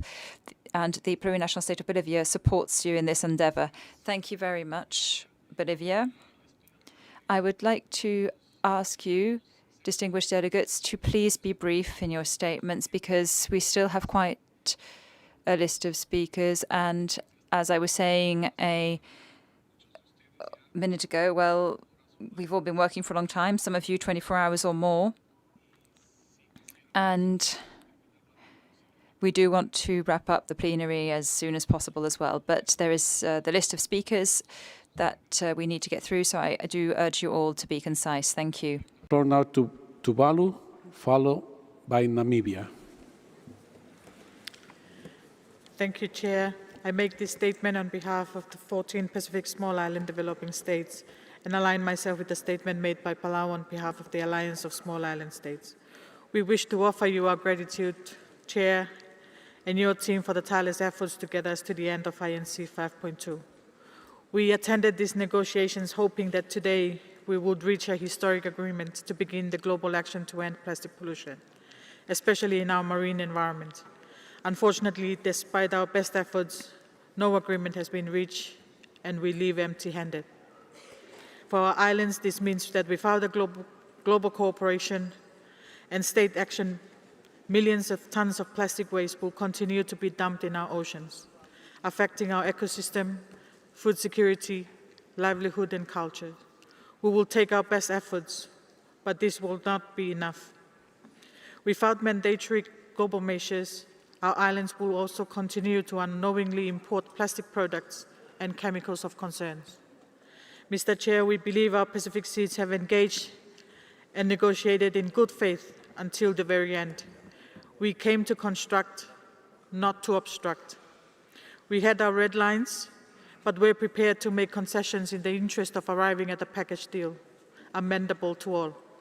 However, making such a deal requires a belief in the values of multilateralism. For example, what is the point of having a global agreement where global cooperation is rejected in favor of voluntary national actions? Isn't that what countries are doing anyway? Mr. Chair, we recognize and thank you for your every effort and the cooperation of the co-chairs in steering our work to reach an agreement. Unfortunately, this falls short of what committee members can accept here in Geneva. Like AOC stated before, we encourage you, Chair, to generate a political momentum between now and the next session to ensure we deliver on a clear mandate provided to us by UNEP 5.14. We look forward to the next opportunity where we trust that we will find a way forward on the critical need to end the crisis of plastic pollution. I thank you, Chair. I thank you, Tuvalu. I give the floor now to Namibia, followed by Ghana. Chair, Namibia would like to express its gratitude to Switzerland for hosting us and to you, together with your team, for your leadership and your hard work, and to all member states for the efforts that we have committed to this process for the past 11 days. Our delegation would like to assure you that Namibia remains committed to achieving and delivering a global instrument that addresses the full life cycle of plastic, including the marine environment, according to UNEP Resolution 5.14. To be brief, we recognize the challenges that you faced to deliver a balanced treaty, considering the varying country positions on key elements that are needed to make this treaty and to address the issues that we face. A treaty will not be reached when issues such as those mentioned by Kenya and others for members to contribute to the text constructively are not addressed. We therefore call for a more efficient and effective approach to future negotiations. Although disappointed that we have not delivered a much-needed treaty this morning, we remain flexible to delivering this treaty in the nearest future possible. Thank you, Mr. Chair.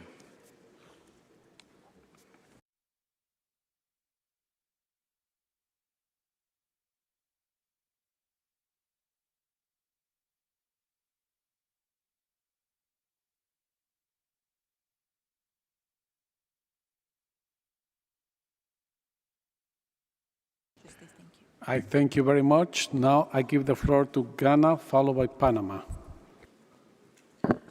Thank you, Chair. I deliver this statement on behalf of the African Group of Negotiators. We would like to thank the government of Switzerland for hosting us in Geneva. We also thank the INC Secretariat for organizing this resumed session.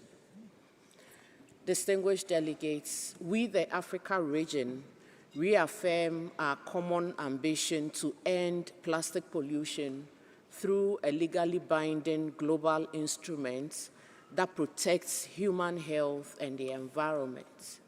The treaty must include measures that address plastics across the full life cycle as mandated by UNEP Resolution 514, adopted by consensus at UNEP 5.2 in March 2022 in Nairobi, Kenya, and AMSEN Decision 19/2, also adopted by consensus at AMSEN 19 in August 2023 at Addis Ababa, Ethiopia. Africa did not start it, but we can end it. African regions came to these negotiations with more than words. We have been fully committed to this process. Binding commitments to end plastic pollution must be accompanied by clear obligations to provide multilateral finance that is adequate, stable, accessible, and predictable. Without this, African countries will not be able to implement the treaty at scale, protect vulnerable communities, or transition to sustainable production and consumption systems. Though the Chair's text did not meet the aspirations of all members, it could serve as the basis for future work. Africa demands a clear way forward and another INC where we can resume negotiations and this time develop a draft that reflects the mandates of UNEP 514 resolution and the high ambition that the world needs. We cannot accept it as it is, but we will accept it if we can build on it and modify it in a fair and inclusive process. In committing to ambitious action under this treaty, even where our contributions to the problem are limited, Africa is offering leadership and demanding justice. It is time the rest of the world meets us. Africa is prepared to act in unity and in purpose. We call on all parties to meet this spirit with the same long-term vision, not just for their nations, but for the generations this treaty must serve. I thank you. And I thank you very much, Ghana. I will give the floor now to Panama, followed by Iran. Gracias, señor. Thank you, Chair. We acknowledge your hard work and that of the co-chairs and facilitators, and we support those who've reiterated that the Busan text constituted a good initial basis for continuing our negotiating work. We also consider it important that the results of the contact group and the discussions held over these past 10 days be reflected in the outcome text from this decision. For Panama, the issues of production, sources of marine pollution, and the integration of health and a just transition in this treaty require legally binding measures. We came here to negotiate and to build bridges, and we still stand ready to dialogue as to levels of ambition, but we mustn't ignore those who suffer from the consequences of the life cycle of plastics.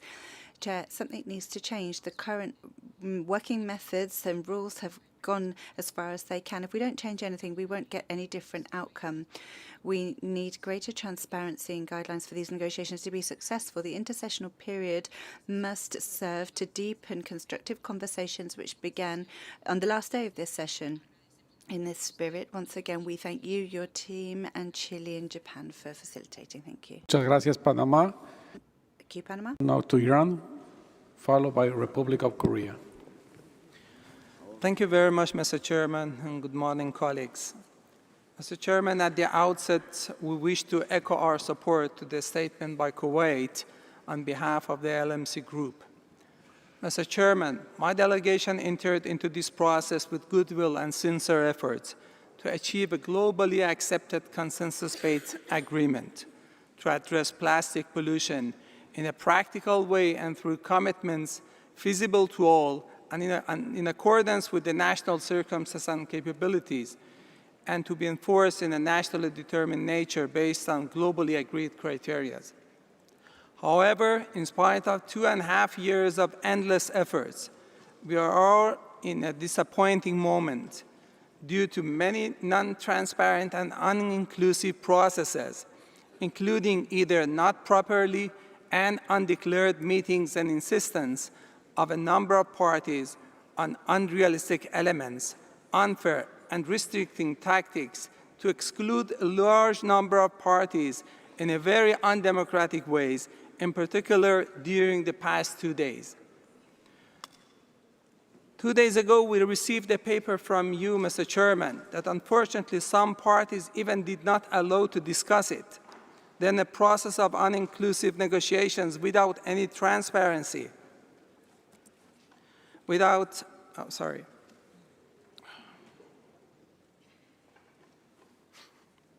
Then the process of uninclusive negotiations without any transparency were kicked off. And now we are facing another challenging moment of proposing a new text, which we have never had a fair and clear understanding of it. Mr. Chairman, for being in this process, we do need to be part of this process. Unfortunately, after years-long negotiation, we are witnessing that some of the wrong ideas or issues totally beyond our mandate, such as chemicals of concern, are back again into the papers, while other issues of critical importance and indispensable for our job to clear the boundaries of a global framework of action, such as the scope and right principles, are still missing. Mr. Chairman, our assessment of this non-transparent and inclusive process strongly suggests that we do need to substantially correct our approach and tactics.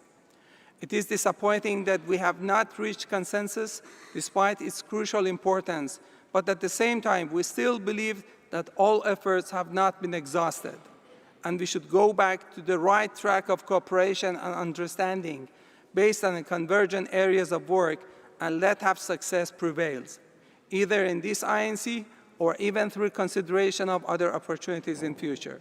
Certainly for an effective and implementable instrument, we need to have a broad agreed understanding among various parties and regional groups, which in this short time, it is very difficult to achieve, if not impossible. Thank you.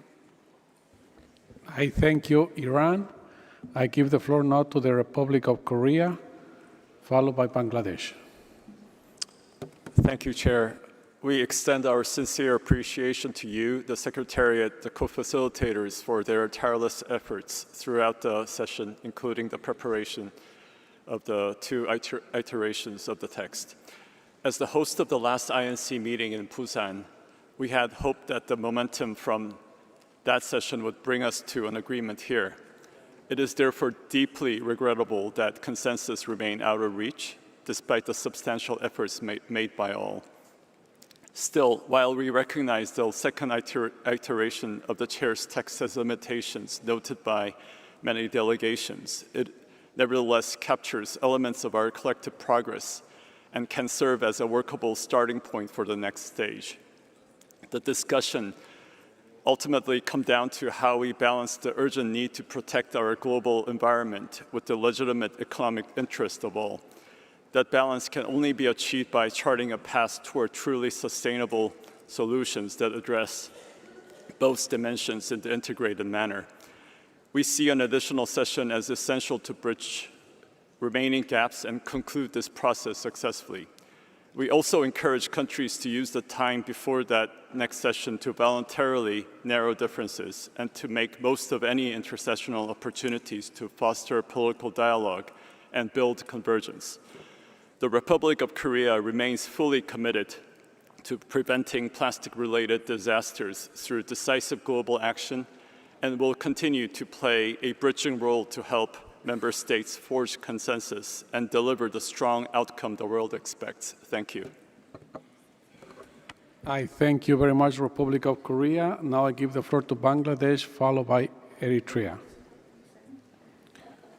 Thank you, Mr. Chair. Still our hope for one treaty, one future. Bangladesh will continue to work together for a legally binding plastic treaty. A global plastic treaty needs to be dynamic and unified in rules, represents humanity's best hope of revising the plastic crisis. The negotiation continue. We need to ensure meaningful participation of all stakeholders and must reject fragmented and outdated approaches. We need a bold, flexible, and fair agreement that binds all nations to shared goal, enforce accountability, and vibrant with science and society. Our oceans, our health, and our future generation cannot afford anything less. I thank you, Mr. Chair. And I thank you, Bangladesh. I give the floor now to Eritrea, followed by Georgia. Thank you, Mr. Chair. Eritrea expresses its sincere gratitude to your leadership in navigating us up to this point, including by providing the chair's text and the revised chair's text. We recognize improvements in the second revised text.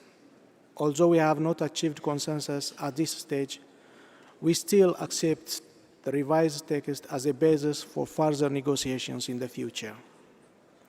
Mr. Chair, the Eritrean delegation is deeply disappointed by the lack of global measures, at least on single-use plastics in the texts. For a country like Eritrea, who has taken national measures on banning single-use plastics for the last 23 years, it is vividly clear that voluntary national measures alone cannot tackle the challenge of plastic pollution effectively.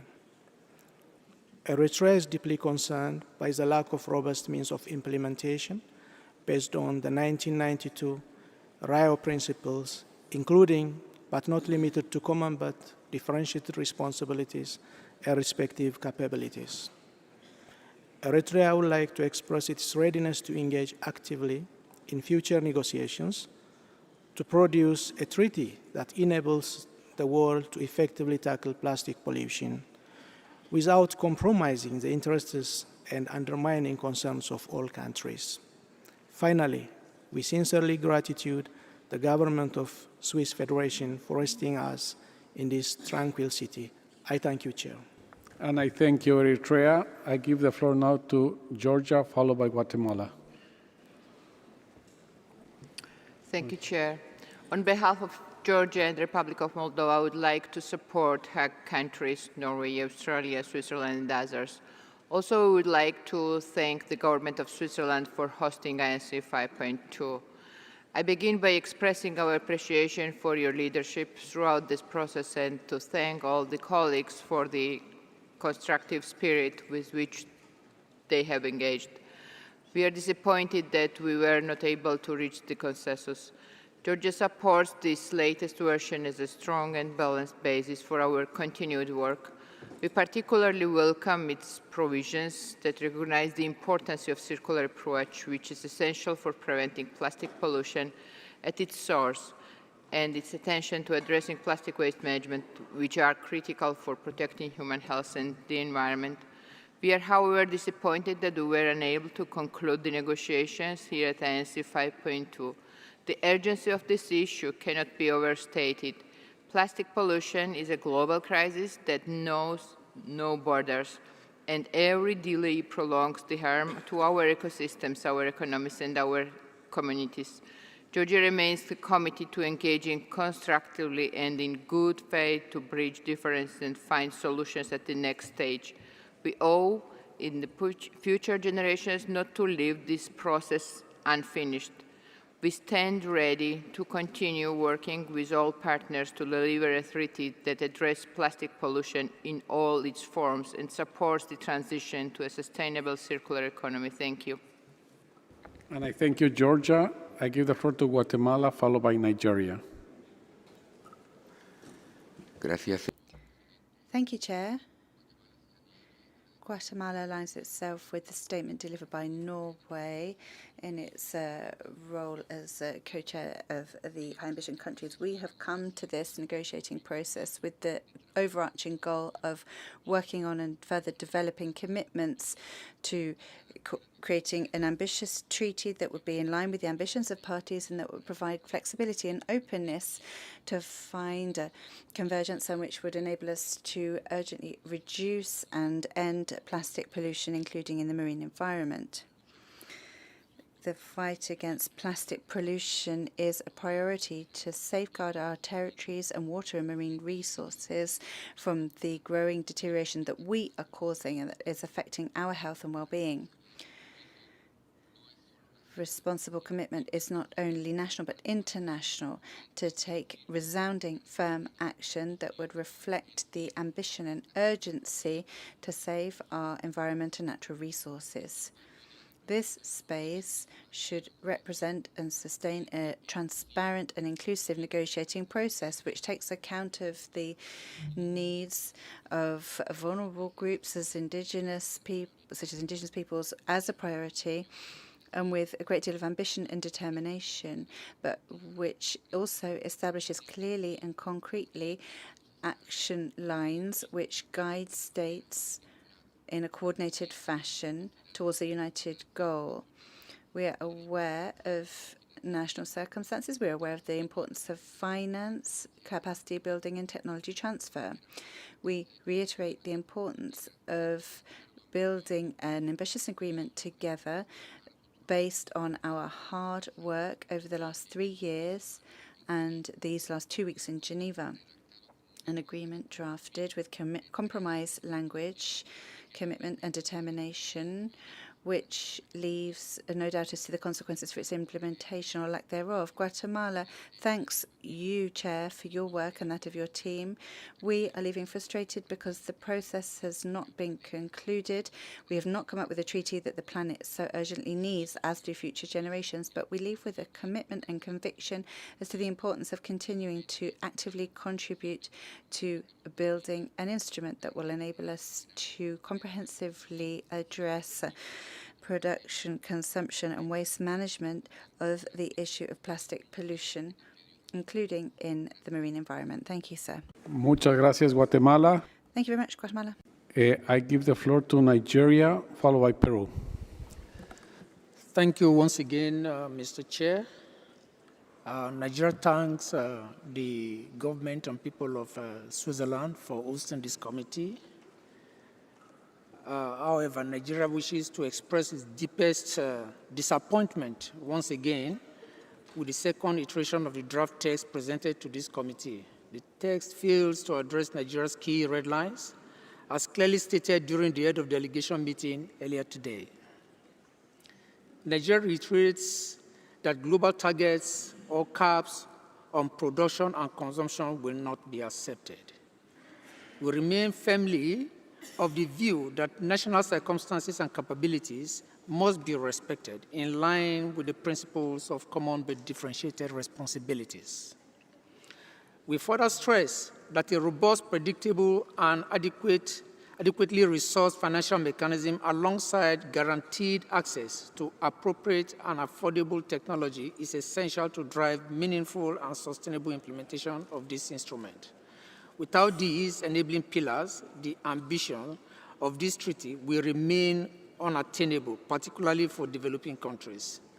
As stated in the head of delegation meeting, Nigeria calls for the following: a clear and inclusive definition that leaves no ambiguity in scope, recognition of National Action Plan as the primary vehicle for implementation, guided but not restrained by international frameworks, removal of bracketed text, and unclear provisions that undermine certainty, and an implementation framework that is fair, balanced, and supportive of national development priorities.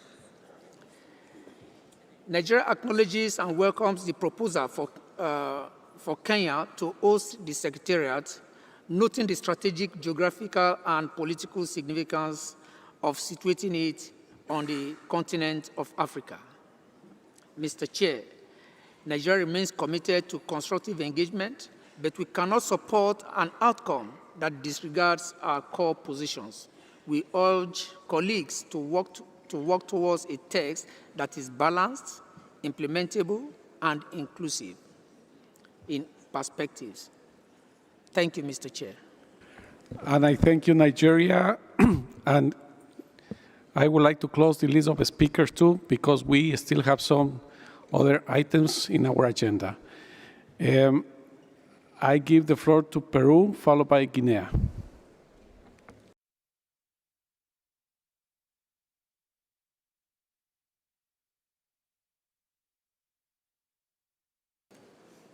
Gracias, señor.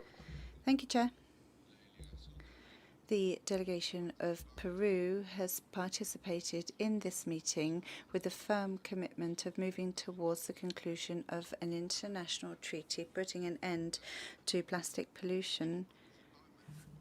We have participated in a constructive way in all spaces of consultation and negotiation, contact groups, informal meetings, informal informals, and others. However, we deeply regret that despite these collective efforts, we have not yet achieved the necessary convergence to close this treaty. Our determination has not wavered. On the contrary, we reiterate our commitment to continue actively participating in future negotiations with a goal of concluding this historically important agreement as soon as possible. In the meantime, plastic waste will continue to pollute our seas, rivers, forests, and mountains, endangering human health and that of the environment. This urgent challenge should not discourage us, but rather push us to redouble efforts to achieve a truly ambitious treaty with effective measures seeking to prevent, reduce, and eliminate plastic pollution. We believe that a package of measures that would enjoy a majority agreement is not as far away as it might seem. With good faith and political will, recovering the spirit that enabled us to adopt the UNEA Resolution 5.14. Using that spirit, we are sure that we'll be able to achieve this in the near future. Lastly, we would voice our gratitude and thanks to the co-chairs and the chairs of the contact groups, the co-facilitators of the informal meetings for their efforts and dedication, as well as to the Secretariat for their work and the Swiss government for their hospitality. Thank you very much. Muchas gracias, Peru. Thank you, Peru. I give the floor now to Guinea, followed by China. Merci. Thank you, Chair, for having given me the floor. My delegation welcomes efforts undertaken by all delegations and you yourself, Chair, together with your team. My sincere thanks also go to the co-chairs who facilitated the work. And lastly, to the Swiss government for the warm welcome that we have received in this beautiful city of Geneva. Chair, my delegation has closely gone through the two texts. We have reservations, we have concrete proposals to further the constructive work. Chair, on the financial mechanism, we want a stable and accessible finance mechanism. Thank you. Thank you very much, Guinea. I give the floor now to China, followed by Mauritius.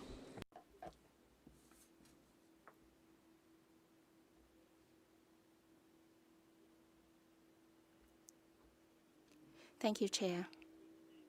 Dear delegates, the negotiation of a global treaty on plastic pollution in Geneva failed to achieve consensus, which is deeply regrettable. As an important participant of building global ecological civilization, China has always taken a highly responsible attitude to promote negotiations. My delegation has proposed constructive solutions, advocating balancing the control of plastic pollution and sustainable development, stressing the need to provide technology transfer and financial support to developing countries.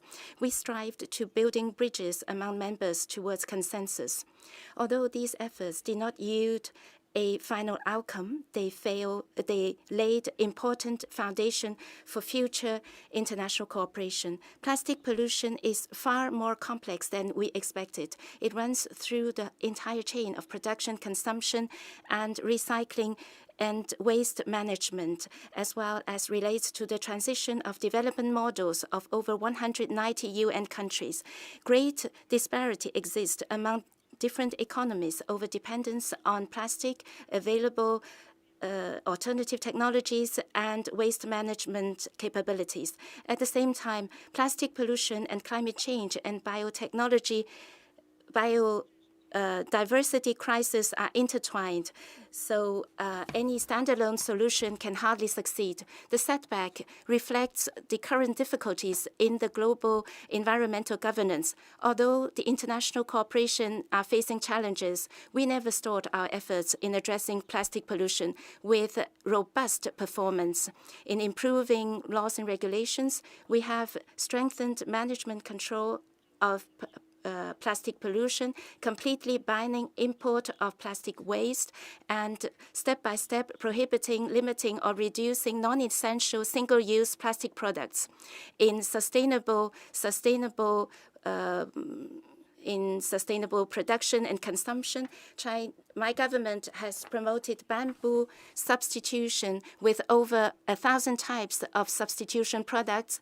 More than 10 million people are working in this industry, and degradable plastic production capacity reached 2.6 million tons per year.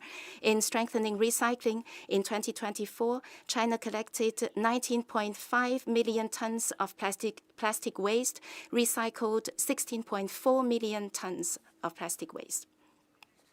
Dear delegates, the fight of humankind against plastic pollution is a long marathon. The temporary setback in our negotiation constitutes precisely a new starting point to forge consensus. China will be steadfast in green development in our common efforts with all countries addressing plastic pollution. Let us work with more wisdom and actions to offer future generations a blue planet without plastic pollution. Thank you. Thank you very much, China. Thank you very much to China. I give the floor now to Mauritius, followed by Vietnam. Chair, Excellencies, distinguished guests, delegates, Mauritius aligns itself with the statement delivered by the distinguished delegate of Palau on behalf of EOSIS and by Norway on behalf of the High Ambition Coalition. We thank you, Mr. Chair, and your team for your hard work and tireless efforts in presenting us with two texts under such limited time. The second iteration was, for us, an improved and workable document. We are, of course, disappointed to leave Geneva without concluding an ambitious, legally binding treaty to end plastic pollution, including in the marine environment. A treaty based on a comprehensive approach that addresses the full life cycles of plastic. A treaty that gives special consideration to seeds and LDCs, and a treaty that includes a mechanism to provide adequate, accessible, predictable, and timely financial resources with priority access for seeds and LDCs. Chair, Mauritius will, as always, remain an agent of progress. We will continue our efforts and stand ready to work constructively with you and all delegations on the way forward to deliver a plastics treaty aligned with Resolution 5.14, a treaty that our planet and future generations urgently need. Thank you, Chair. And I thank you, Mauritius. I give the floor now to Vietnam, followed by Samoa. Thank you, Chair. I would like to express my sincere thanks and deep appreciation to you, Mr. Chair, for your tireless leadership, guidance, and dedication throughout this session. Over the past day, we have worked intensively to refine a text for the future international legally binding instrument on combating plastic pollution. However, we feel sad and we feel disappointed that our ambition has not been realized. It is undeniable that the world needs an agreement to combat plastic pollution, and they need it as soon as possible. So it rests on our shoulder, the negotiator, to deliver the job. So we must work harder to deliver an agreement that is acceptable, implementable, and balanced for the country and as well as for the people around the world. And thus, taking into account the importance of this agreement, all decisions made in the negotiation must be adopted by consensus so that no one will be left behind in this fight for our future generation. We believe that with political determination and goodwill, an agreement is still within our grasp in the foreseeable future. Looking ahead, Vietnam commits to continue our work to cooperate with other countries to find a landing zone for this agreement. I thank you, Chair.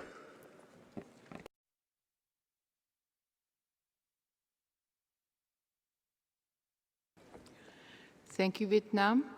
Next will be Samoa, followed by Sri Lanka. Thank you, Chair. We align ourselves with the statements that were delivered by Palau on behalf of AOSIS and by Tuvalu on behalf of the Pacific Small Island Developing States.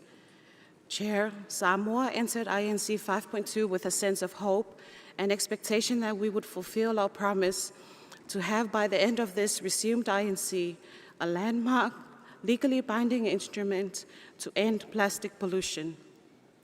This treaty must, above all, protect our environment from the escalating damage caused by plastics across their full life cycle, fully recognize the special circumstances of small island developing states, and operationalize predictable, adequate, and accessible financial and technical support for implementation.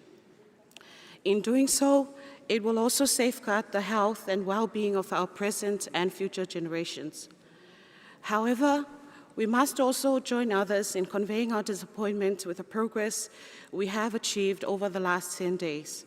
Samoa is of the view that the urgency of this work cannot be overstated, and we need to deliver on the mandates of UNEP 5.14. Plastic pollution is not a distant threat for us. It's an everyday challenge affecting our environment, livelihoods, food security, and the health of our people. We had high hopes that at this critical stage, we would have seen stronger convergence towards a robust and ambitious agreement that truly responds to the needs of our people. However, despite the challenges, Samoa remains firmly committed to this process. We will continue to engage constructively and work with all parties to ensure the final instrument reflects science, equity, and the special circumstances of SIDS. My delegation conveys our appreciation and commends the Chair and the team for your tireless work. We acknowledge and thank the Government of Switzerland for its hospitality in hosting this INC. Thank you, Chair. Thank you, Samoa.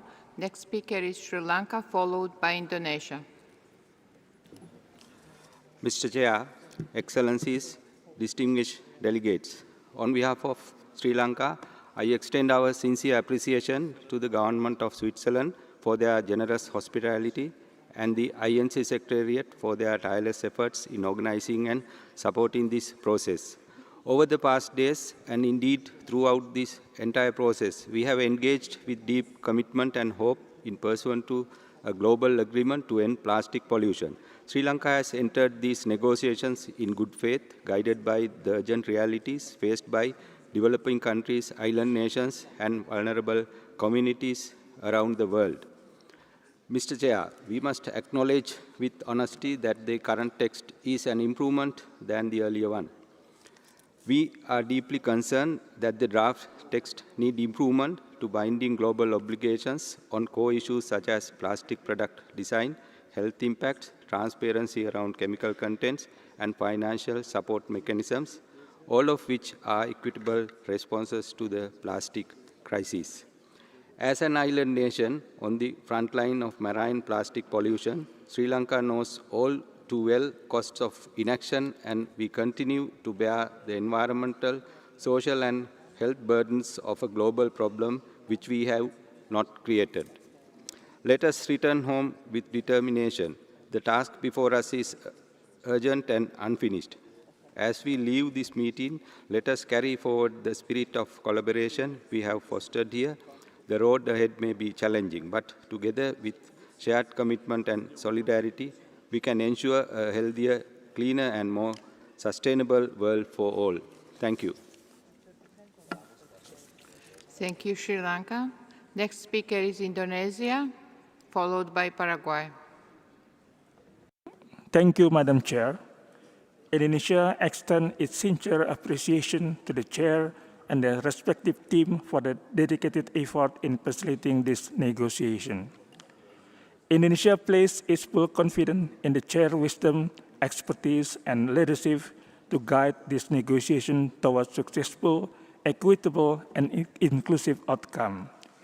Nevertheless, we are gravely concerned about the organizational challenges that have hindered the efficiency and transparency of the process. Madam Chair, the NC was established with a clear mandate to facilitate member-driven process rooted in inclusivity, transparency, and mutual respect. Indonesia underscores that the outcome of this negotiation must reflect the collective will and diverse perspective of all parties. Consensus remains a cornerstone of our approach to multilateral diplomacy, as it is ensure an agreement that is practical, equitable, and responsive to the needs of the all member, particularly developing country. We took note progress in the chair revised draft text, particularly in the inclusion of the key principles such as precautionary approach, CBDR, and special consideration for the developing country, which must remain mandatory. Concerning the means of implementation, in particular financial resources, we reiterate our proposal to hybrid financing model using GEF as the interim mechanism with the sunset clauses, transitioning to dedicated fund complemented by public-private partnership, ensuring accessibility and predictability. While we recognize the effort, we believe the current draft does not yet fully meet the requirement to serve as the foundation for the plastic treaty. To facilitate further discussion, we propose to be based on the chart text December 2024, but take note that two new iterations, despite its outcoming, to inform the next meeting. We also suggest holding an intersessional meeting to discuss the new text in the more detail and work toward more comprehensive version. Finally, it would be beneficial to establish new mandate for the plastic treaty process at the upcoming UNEP. We are committed to contributing the global solution while advocating for the international agreement that is practical, balanced, and respectful of the national circumstances. Indonesia remains committed to ending plastic pollution through the stronger domestic policy and cooperation at the bilateral, regional, and global level. We urge all parties to engage constructively uphold consensus and deliver legally binding, equitable, and science-based instruments for the planet and the future generation. Thank you, Madam Chair. Thank you, Indonesia. Next speaker is Paraguay, followed by Madagascar. Muchas gracias. Thank you very much, and good morning. Paraguay aligns itself with the statement delivered by Kazakhstan on behalf of the landlocked developing states, Bolivia, Bhutan, Kyrgyzstan, Tajikistan, and Uzbekistan. From the start of this long process, Paraguay has shown in a coherent and firm fashion its support for the development of a legal instrument aimed at ending plastic pollution. With the very same determination, we have supported tirelessly the idea that this instrument must specifically take into account the circumstances and needs of developing countries, in particular those that are landlocked. We are concerned that we have been ignored. The document presented in the early hours of the morning does not include a single mention of landlocked developing states, even though this is one of the 3 groups that has been recognized by the UN system.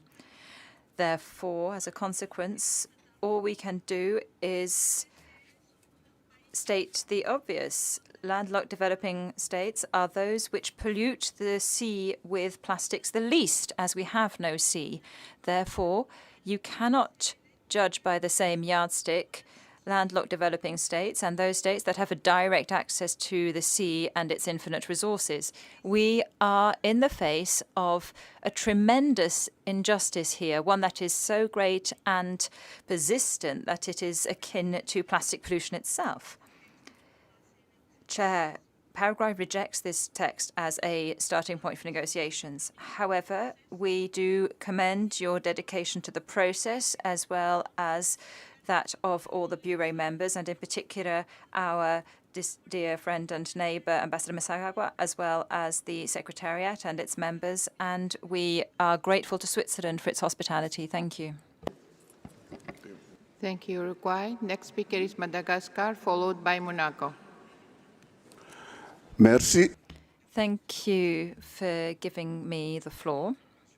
Chair, members of the Bureau and the Secretariat, distinguished delegates, ladies and gentlemen. On behalf of the Republic of Madagascar, allow me to begin by expressing our heartfelt gratitude to the Government of Switzerland and the City of Geneva for the excellent organization of this session. We would also like to thank the Secretariat for its constant efforts and the chair of the committee for his able leadership of our work. Our thanks also go to all delegations for their commitment and the contributions they have made to these 11 days of negotiations. However, Madagascar regrets that despite our collective efforts, we have failed to reach consensus on a final text for a legally binding treaty to end plastic pollution, including in the marine environment.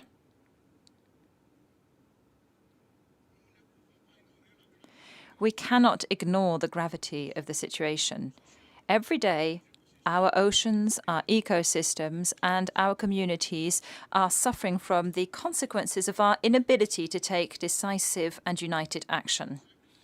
This failure is not just the failure of this session. It is sounding the alarm for all of us. It reminds us that environmental concerns should not be put on the back burner compared to short-term interests, and we must act boldly and with genuine political will in order to find solutions. However, Madagascar remains convinced that the process that has been underway here is crucial and it must be pursued tirelessly. We urge all parties to maintain a spirit of cooperation and to redouble their efforts to overcome differences which have prevented us from reaching a successful conclusion today. We are not going away empty-handed. We are going away with strength and determination to do better, to do more quicker, and to act together. The world is expecting action, not reports from us. Thank you. Thank you, Madagascar. Next speaker is Monaco, followed by Thailand. Thank you. Monsieur le Président, Monaco s'associe. Chair, Monaco aligns itself with the statement delivered by Norway on behalf of the High Ambition Coalition. I would like to begin by thanking the Swiss authorities for having hosted our session. I would also like to thank you, Chairman, as well as the team of the Secretariat for having spared no effort in trying to find a consensus text. This morning we see that divergences remain, but we must continue to compare our views so as to find the middle path that will make it possible for us to reach an effective, legally binding instrument to put an end to plastic production, to plastic pollution, including a life cycle approach. I would like to recall that the scientific community has for years been sounding the alarm about the danger of chemical substances. We now have epidemiological studies that show with certainty the increased death rates linked to these chemical substances. Now research is focusing on the impacts of microplastics on human health, with new research coming out every week. We are aware of the growing impact on the environment, including the marine environment and other ecosystems. Moreover, we have been exposed to plastic and chemical substances contained in plastics from the womb and throughout our lives. Packaging, mobile phones, cosmetics, and other personal hygiene goods, amongst others, all contain them. We must take urgent measures so as to reduce dangers to a minimum. We have the right to continue this work together with a view to achieving satisfying global and national measures. Thank you. Thank you, Monaco. Next speaker is Thailand, followed by Pakistan. Thank you, Mr. Chair. At the outset, Thailand regrets that we, as an international community, could not reach a consensus to conclude the draft treaty. We do, however, see a value of your revised draft text issued this early morning and would like to urge all members to continue engaging in the process of negotiations on the basis of what we have done so far. Thailand stands for management of the full life cycle of plastic for sustainable consumption and production in this future treaty. We also urge that we need to reconsider the process that deemed non-transparent and better management of the negotiations. We would like to thank the government of Switzerland for hosting us in this lovely city of Geneva. And lastly, thank you, Chair, and your team for the endless efforts made in this session. We should not lose hope of achieving common goal for our present and future generation to end plastic pollution. Thailand is more than ready and committed to working in line with the mandate of UNEP resolution towards the conclusion of the global treaty to end plastic pollution. Thank you very much, Mr. Chair. Thank you, Thailand. Next speaker is Pakistan, followed by Cambodia.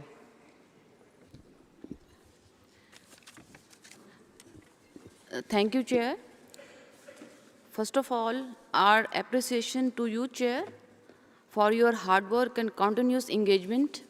I also appreciate the contribution of distinguished delegates who came here leaving behind very important issues at home for this international cause. Respected Chair, Pakistan aligns its statement that have delivered by Kuwait on behalf of LMC. Respected Chair, we are committed to address the plastic pollution through global cooperation, but it should also reflect in the global instrument we are going to sign. But unfortunately, the text under discussion contains divergent provisions along with lacking many legal and technical issues that remained unaddressed in the text.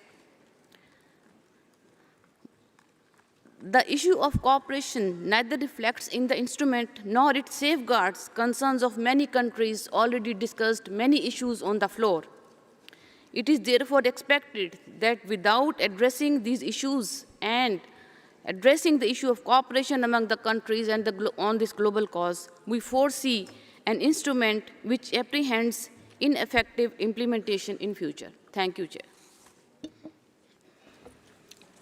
Thank you, Pakistan. Next speaker is Cambodia, followed by Algeria.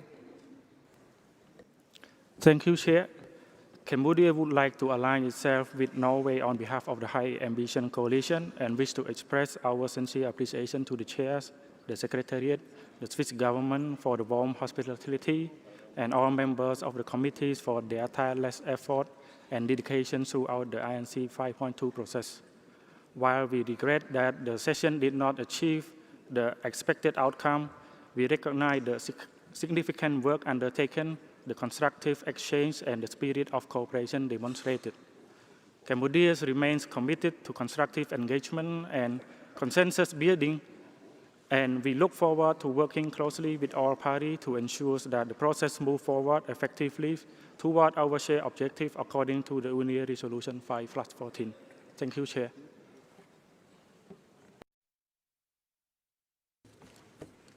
Thank you, Algeria. Next speaker is United Republic of Tanzania.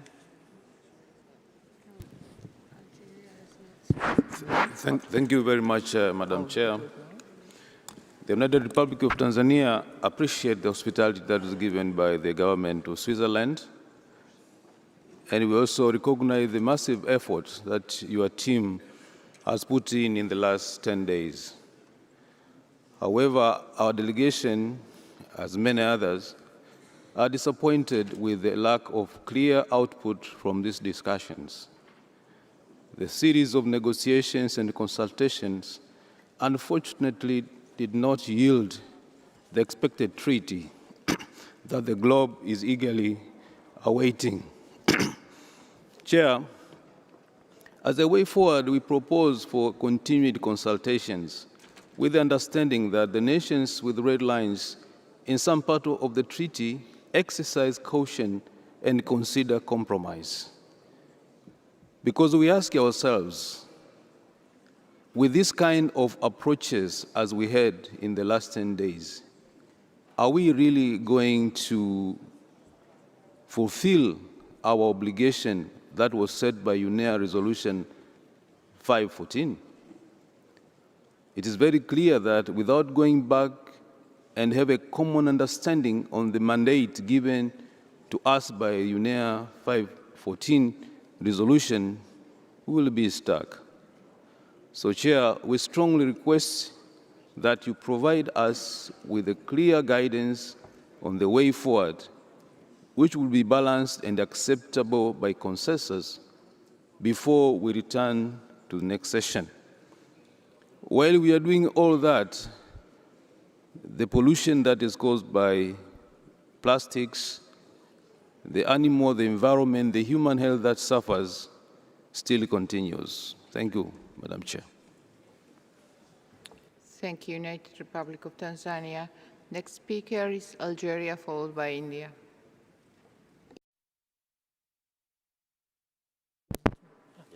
Thank you, Madam. At the outset, we would like to thank the Chair for his guidance and extend our gratitude to the government of Switzerland for their warm welcome and hospitality. My delegation is disappointed that our deliberations could not garner consensus, despite all efforts made by members.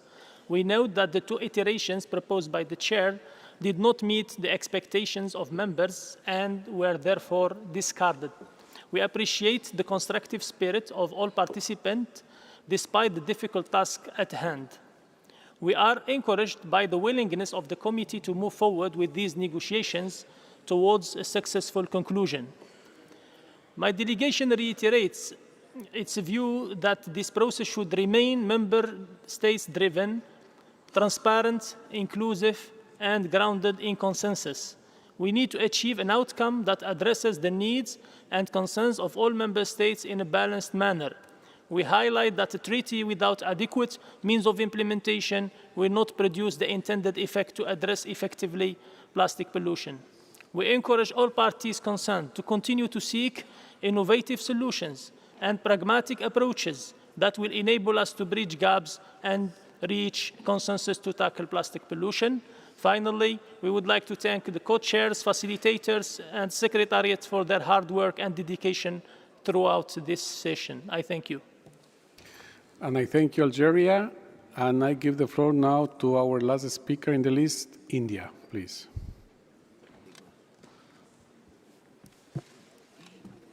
Thank you, Chair. At the outset, we would like to thank you and the Secretariat for all the efforts made to achieve a consensus-based outcome at INC 5.2. We would also like to thank the government of Switzerland and its people for hosting all of us here in Geneva. Our thanks also go out to the co-chairs of the contact groups and co-facilitators of informal sessions for taking forward the INC process. Chair, addressing plastic pollution is extremely important to all of us, and that is the reason why we are all here. The instrument we are negotiating and intend to finalize has very wide scope and has economy-wide implications. Chair, we would like to reiterate few key points which we need to consider in our future negotiations. We must ensure that the mandate is drawn from the UNEP 5.14 resolution. The scope of the new instrument should be limited to addressing plastic pollution only without overlapping with the mandate of other multilateral environment agreements and other relevant instruments and bodies. Chair, India has consistently maintained that under this instrument, all decisions should be taken by consensus, including those concerning any amendments to the instrument, the adoption of annexes, or the introduction of new annexes after its entry into force. Since INC-2, India has been calling for finalizing the draft rules of procedure in each INC meeting. In every meeting, we are working with the assurance of the INC chair that the Rule 38.1 regarding the decision by voting on substantive issues will not be invoked without final adoption of rules of procedure in the interest of furthering our work. This very INC 5 meeting also began with the similar assurance of the INC chair. Chair, the global multilateral environment agreements are guided by the principles in the Rio Declaration, that is, of the equity and CBDRRC, and in the context of historical responsibility as well as national circumstances. The principles are well established. UNEP Resolution 5.14 mandates the work of INC to take into account the Rio principles as well as national circumstances and capabilities. Financial mechanism not based on these principles will put undue burden on developing countries, defeating the very purpose of fighting plastic pollution. The parties are to take obligations as per this global treaty. However, we see attempts to make available means of implementation, especially technology transfer, through voluntary and mutually agreed terms, that is, bilaterally.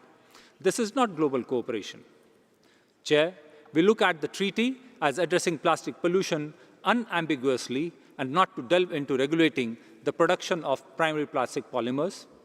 Also, there should not be global listing of products or chemicals with phase-out dates at this stage.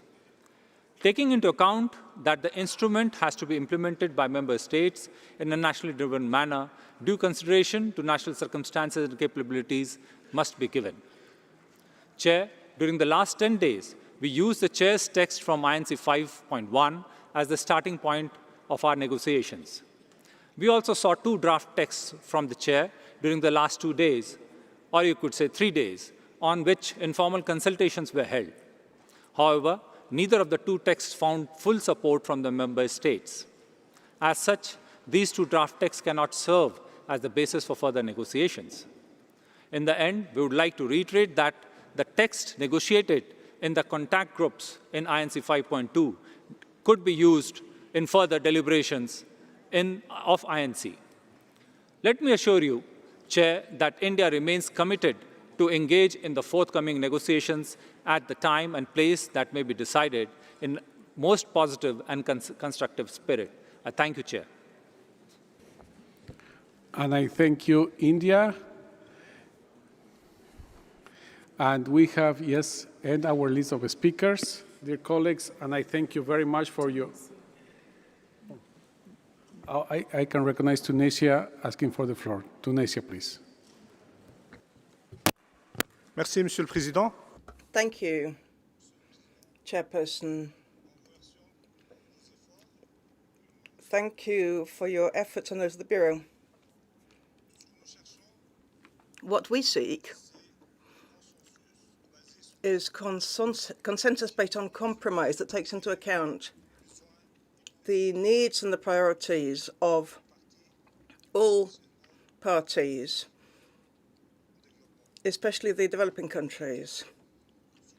So what we see now, from what we've heard, from this it is clear that a lot of issues remain to be resolved. This is not a time of hours or a day or two. I think we need to take a courageous decision to postpone the discussions in order to obtain a text that takes into account the needs and priorities of countries. Thank you. Thank you, Tunisia. Simplemente para aclarar, México. Just to clarify, Mexico, have you asked the floor again? No? Thank you. Thank you, dear colleagues, distinguished delegates. Thank you for your statements. The committee has thus concluded the stage of its consideration of item 4. Distinguished delegates, the committee will now resume its consideration of agenda item 5 on other matters. There are currently no matters to be discussed under this item. The committee has thus concluded its consideration of this stage of agenda item 5. Distinguished delegates, the committee will now resume its consideration of agenda item 6 on the adoption of the report of this session. Members will recall that at the end of the first part of the 5th session, the committee adopted the report for the first part of the session containing document UNEP/PP/INC.5/8 on the basis of the draft report that had been circulated, on the understanding that it will be invited to adopt the remainder of the report once drafted and circulated to all the members at the resumed 5th session. In this connection, the draft report of the first part of the 5th session has been made available as document UNEP/PP/INC.5/8. The committee also has before it the draft report of the second part of the 5th session as contained in document UNEP/PP/INC.5/L2. I now invite the rapporteur to introduce the two documents. Ms. Challenger, you have the floor. Thank you, Mr. Chair. Distinguished delegates, as mentioned by the Chair at the end of the first part of the 5th session, the committee adopted the report for the first part of the session contained in document UNEP/PP/INC.5/8 on the basis of the draft report that had been circulated, on the understanding that it would be invited to adopt the remainder of the report once drafted and circulated to all members at the resumed 5th session. I therefore have the honor to introduce the report of the first part of the 5th session of the INC as set out in the document UNEP/PP/INC.5/8 and submitted to the committee for its adoption. Distinguished delegates, I also have the honor to introduce the draft report of the resumed 5th session of the INC as set out in document UNEP/PP/INC.5/L2. The draft report contains Chapter 1, Introduction, Chapter 2, Opening of the Session, Chapter 3, Election of Officers, Chapter 4, Organizational Matters, including adoption of the rules of procedure, adoption of the agenda, organization of work and attendance. Chapter 5, Preparation of an internationally legally binding instrument on plastic pollution, including in the marine environment. Chapter 6, Other Matters, Chapter 7, Adoption of the Report of the Session, and Chapter 8, Closure of the Session. You will note that some sections are yet to be completed. This is in conformity with the practice of the United Nations to adopt reports of proceedings based on the understanding that the rapporteur, with the assistance of the Secretariat, will be authorized to complete the report after the session, including the sections that are already reflected in the draft report. The completed report will reflect matters decided by the committee, including those agreed earlier today under Agenda Item 4. I am submitting it for adoption by the committee on the understanding that today's proceedings and approved changes will be incorporated in the final report. Thank you, Mr. Chair. And I thank you, Ms. Challenger. May I therefore take it that the committee wishes to adopt the draft report of the first part of the fifth session of the INC as containing document UNEP/PP/INC.5/8 and the draft report of the second part of the fifth session as containing document UNEP/PP/INC.5/L2 and authorize the rapporteur to finalize the draft report of the second part of the fifth session in conformity with the practice of the United Nations? I see no objections. It is so decided. This concludes our consideration of this stage of Agenda Item 6. Distinguished delegates, we have reached our final agenda item for today, Item 7 of the closure of the session. I would like now to open the floor for statements by observers. I would like to remind that the time limit is 2 minutes for statements from observers. I will be prioritizing observers speaking for alliances, coalitions, and groups. Do you have the list?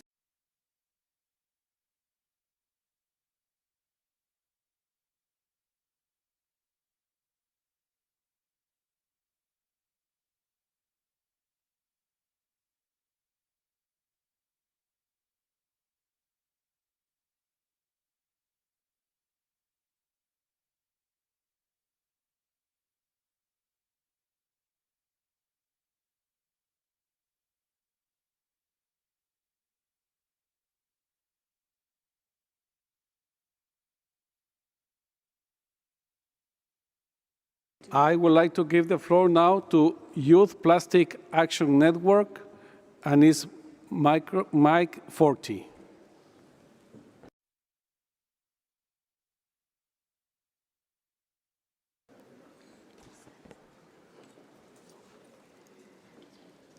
Thank you for the floor, Chair. My name is Edifran Vasquez, and I speak on behalf of the Youth Plastic Action Network. Since the adoption of the Resolution 514, 1,262 days have passed, days in which the world has continued to suffer from the impacts of plastic pollution, including on the environment and human health, while we, in this process, have yet to deliver the treaty that is so urgently needed. Without a clear deadline for when this work should conclude, we risk drifting without focus, losing momentum, and failing short on achieving meaningful results. The current modalities have repeatedly proven insufficient.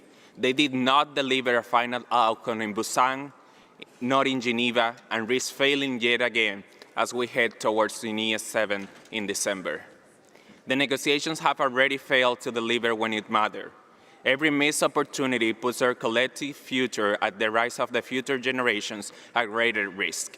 The plastic pollution crisis will not solve itself, and inaction is not a neutral choice. It is a decision with an intergenerational multiplier effect affecting us, our children, and their children.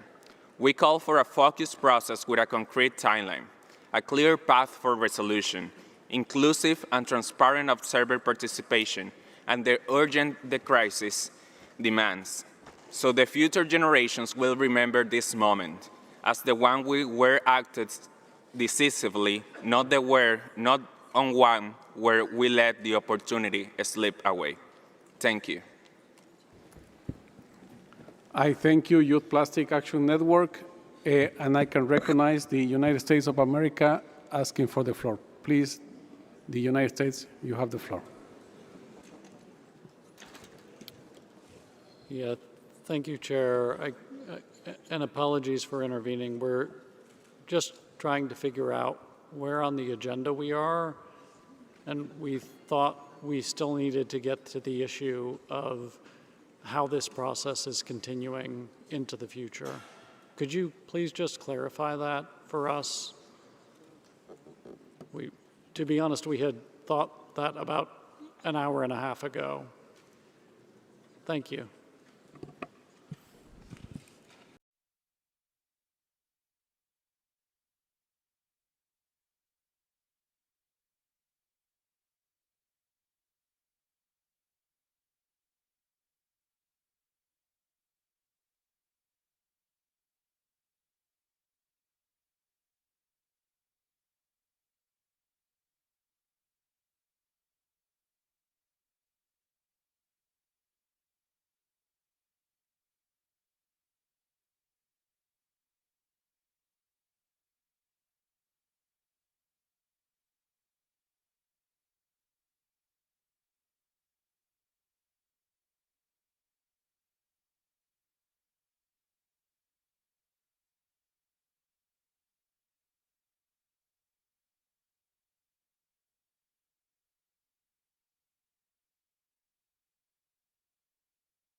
I thank you, the United States, and to tell you that we are in item 7 of our agenda, which is closure of the session.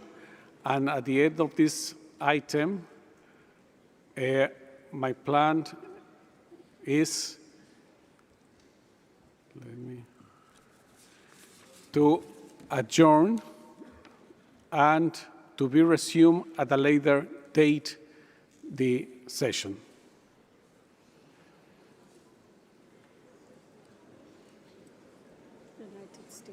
The United States of America, please, you have the floor. Well, thank you, Chair. I think that's an excellent suggestion. Can we just gavel that through now? Thank you.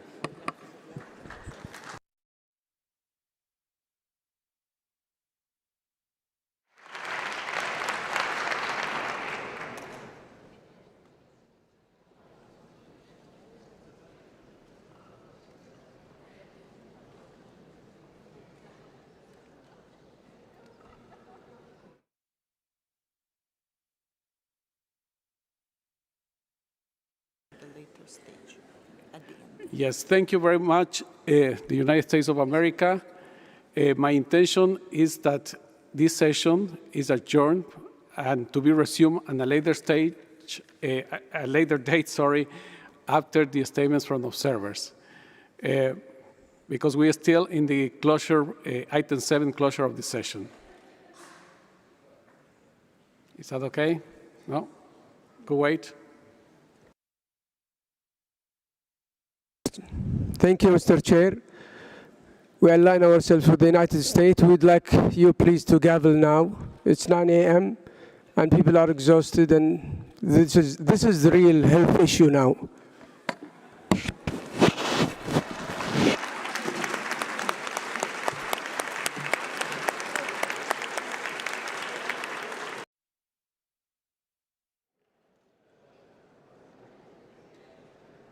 All right, thank you very much, Kuwait.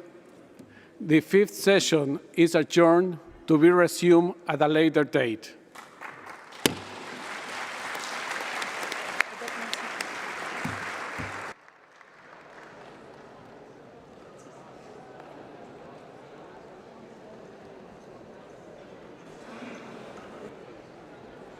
The session is adjourned, but Brazil, you're asking for the floor. But I'm sorry, the session is adjourned.